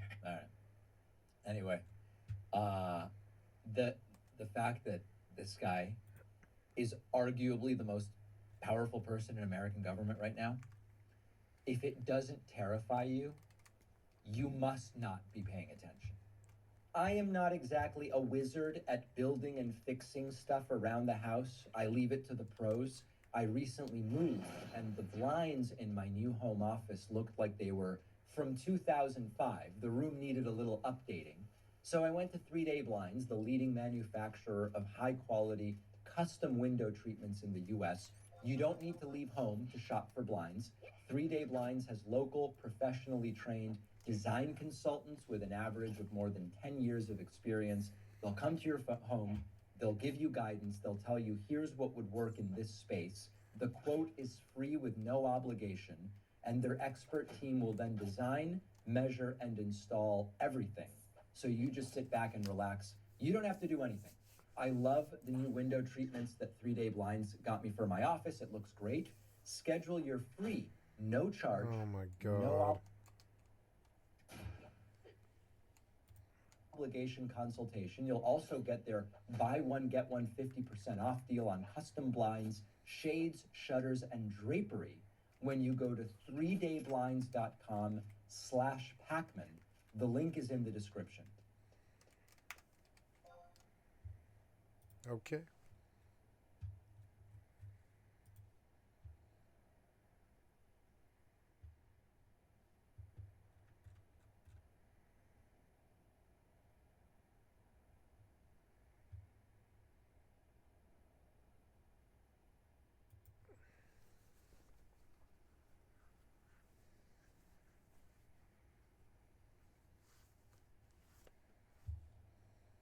This topic may upset our friend Joe Raptor, but we have to talk about it, okay? We have to talk about it because there's a small development that I'm going to stretch into this whole video as we do a recap, okay? Full transparency. Not AC Shadows. No.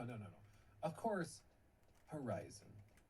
Horizon, as we all know, is Herman Hulst's baby. He loves it dearly. He's from Guerrilla originally, and then he got promoted up the chain at Sony, so he's got it near and dear to his heart. But what's interesting about Horizon is that they have tried desperately to turn it into a thing. They're trying to make 11,000 that happen, and it's caps. just not happening yet. Horizon sells very well. Certainly when you put it on like the PlayStation Plus, you know, whatever free download or discounted download and purchase thing for PlayStation Plus subscribers, it does very well long term because it's a graphical powerhouse. You know, without a doubt, if you buy a PS5, for example, and you want to see what that Horizon that Forbidden console's West. capable of when Yeah. you push it, this is the game. You know, it's Yeah. a gorgeous I love series. Forbidden West, yeah. The art direction's solid, the implementation, the technology, all of it is really, really well done. My perspective on Horizon, some people misunderstand and think that I hate it or think it's really bad. and No, I it do just ham doesn't up. have bullet drop fun it or is. arrow drop, I mean. It's funny watching like fanboys freak out. But I think Horizon is fine. Even at times it's pretty good. I just don't Yeah. think they're masterpieces, and I don't think they've I don't think so earned either. The, Yeah. the cred that PlayStation acts as though they've earned. Yeah. Like I think they are the quintessential like 7 to 8 out of 10 games. Like they're pretty good or even good. But they're not like these masterpieces where they're putting Aloy next to like Kratos in their lineup. I'm like, no. Baby dear. You're nowhere near Kratos, okay? You gotta earn that spot. And Aloy has the personality of a wet paper bag, in my opinion. Even in the second game, spoiler warning, they're so Second one was worried worse. about her appearing weak because they cannot justify Aloy having any weakness at all. She's like the ultimate Mary Sue in these games. That they literally create, like, again, spoilers, a clone of her, and that clone is insecure about stuff. And then Aloy comes in and is like, you need to get it together. We have to save the world. You can do this. That's what happens in Forbidden Instead of West. just having Aloy be insecure about anything, they're like, no, I we're didn't gonna get create that a clone far. and have the clone do it. And they literally call her Beta. Yeah, literally. Like, you can't even make up how stupid it is, okay? It's Aloy insane. and Beta. I don't know how anybody's like, it's really well written. I honestly have no idea how you would think that, but more power to you. Anyway. Yeah, they have these anime plots that I can't stand. The Horizon stuff. That's how I feel about Death Stranding and Horizon and a bunch of these other games and stuff. Like Avowed, it's got this like anime plot that I just don't think is that good. You know? Combat's good, but it's not like right home good. I liked my initial appraisal of Avowed. I think it is a good game. It's very deep and it's got some cool themes to it. It's a good single player RPG, but that combat, I think Nightingale did it better. I don't know. It's hard to say. Nightingale has problems. I wonder if they abandoned these projects and that's why we never hear much more out of them. I heard like Enshrouded got like the most attention out of all of them.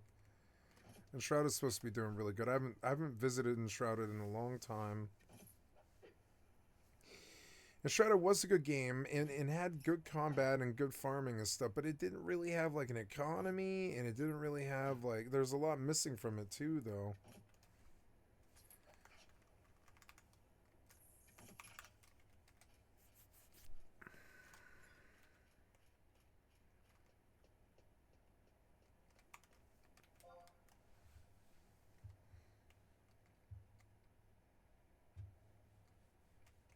Getting this weird input lag. What's happening? It's fucking annoying.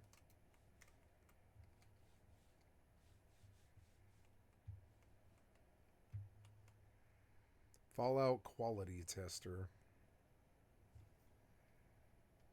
Astolia RX.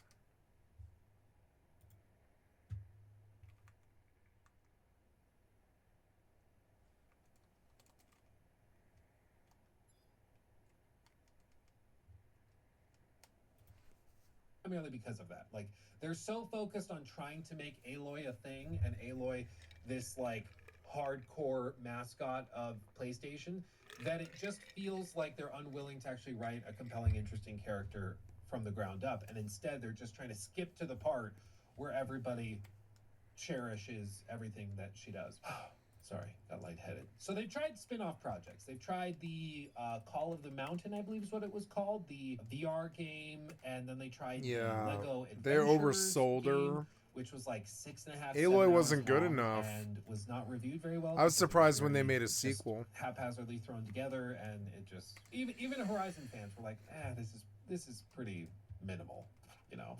Pretty minimal. But they're doing other stuff. They were working on a big TV show and movie projects, and some of that fell through. It's not Some of the Fallout. writers It's not failed, good the like that. directors It's failed, not. and It's now not they're good. It's rebooting never some of been that stuff good. And some of those talks trying to get the Horizon movie moving. We'll see if that actually ends up happening. It obviously hasn't yet.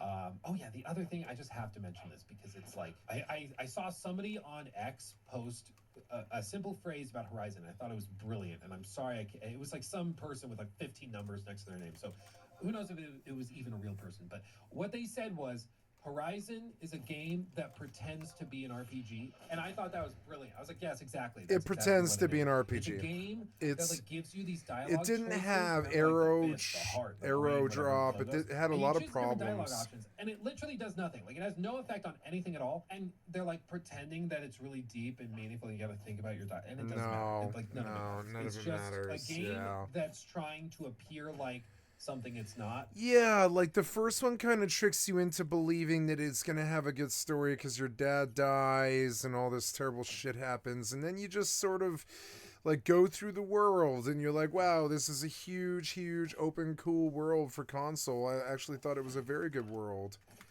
But,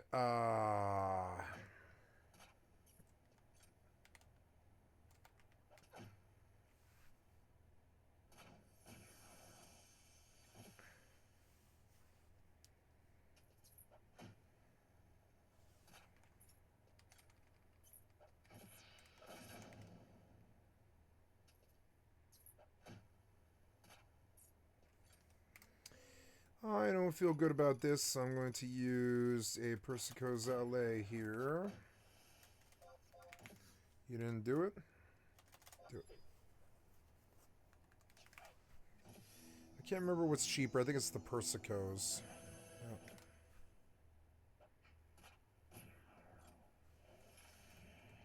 Yeah. He final stung, but they don't own you with that.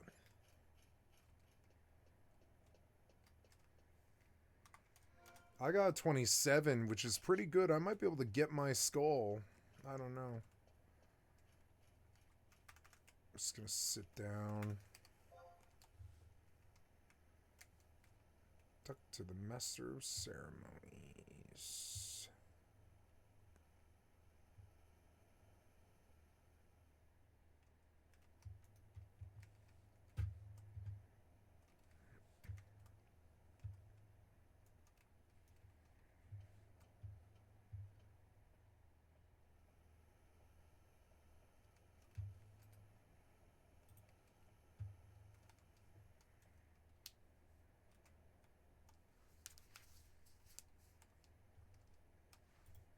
And it's trying really hard to make fetch happen, and it's just not happening. So anyway, that's one thing I wanted to put out there. But in as part of these expansionary efforts, they're trying to turn it into this massive, big thing, this global franchise, multi-billion-dollar franchise. As they're doing that, they've greenlit these spin-off projects, but then they've also greenlit projects that are aimed to fall in line with the Jim Ryan direction for the PS5 era, which, you know, the whole thing has been live service. Yeah. Because when you have a big IP, in theory, you should be able to make a big live service game that prints tons of money, right? That's what they're hoping for. Yeah. So they've greenlit a couple of different things. They've greenlit like a big Horizon MMO that's being made at like, is it NCSoft or something? It's some partner. They better company. put Bullet Drop And in they're it, working or on that. Arrow We Drop. thought it was canceled, but then they confirmed it wasn't canceled. A different game was canceled. So Wow. that's still out there somewhere. We've not really seen anything about that. Why? But Guerrilla Games, the actual studio behind Horizon, is also working on a big online Horizon game. They're not working on Horizon 3, at least not yet, in anywhere close to full capacity. They're working on this online game. They have some expectations for it, okay? Just to be clear, and put this succinctly. So, Horizon Zero Dawn's multiplayer spin-off has big dreams as Guerrilla confirms it's hoping to attract more than 1 million users.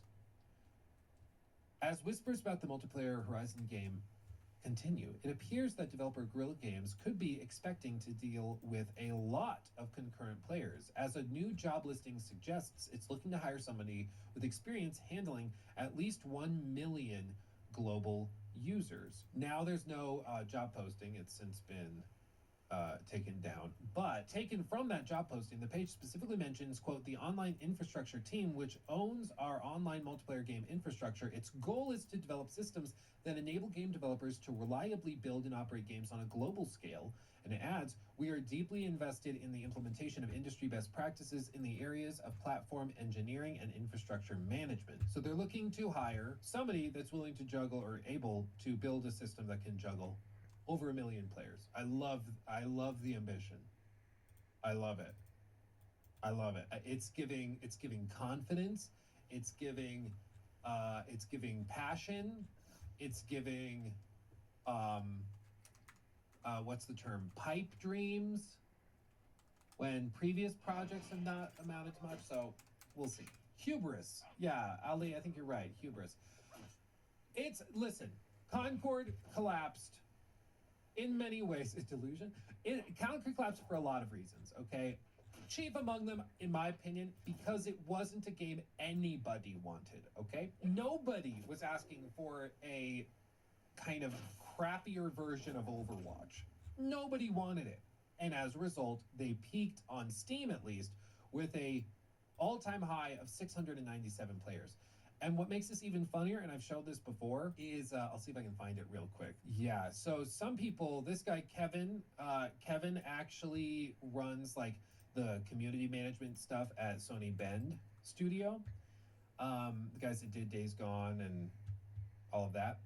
They reportedly were, like, the whole team was playing Concord on its day of launch. So everybody at, like, Insomniac, and then the team at Sony Bend were like trying to support them by playing the game. They might not have been playing on PC, but it's really funny to think that this number is potentially inflated with members of Sony's own employees. Because it's not impossible, which is just funny. Their peak player number is probably actually even lower than that because some of these people are actually like employees that were being paid to play it, which is funny. Anyway, it died for many, many reasons, but chief among them, it was a game nobody wanted. Horizon Online, I think, is a game that potentially falls into a similar category. Now, I don't the want fact that game. Monster Hunter Wilds is having so many technical issues actually presents a Monster good Hunter opportunity Wilds for is getting Horizon technical if it's ready issues? anytime Uh-oh. soon. Because allegedly this game is expected to be basically Monster Hunter, but with parties of Trouble like in 4, 5, 6 Paradise. in a Horizon environment with Horizon robot monsters and stuff, which is not, the worst idea. What is, I think, the worst idea is that there's been leaks of the art and leaks of the character designs and things like that, which, I mean, these are very old, so it could totally flop, but I think nobody's asking for a Fortnite skinned Horizon Monster Hunter spinoff. I don't think anybody, but is it important? I don't think anybody's asking for that, okay? And that leads us to a situation where they're launching this game. This game is extremely expensive.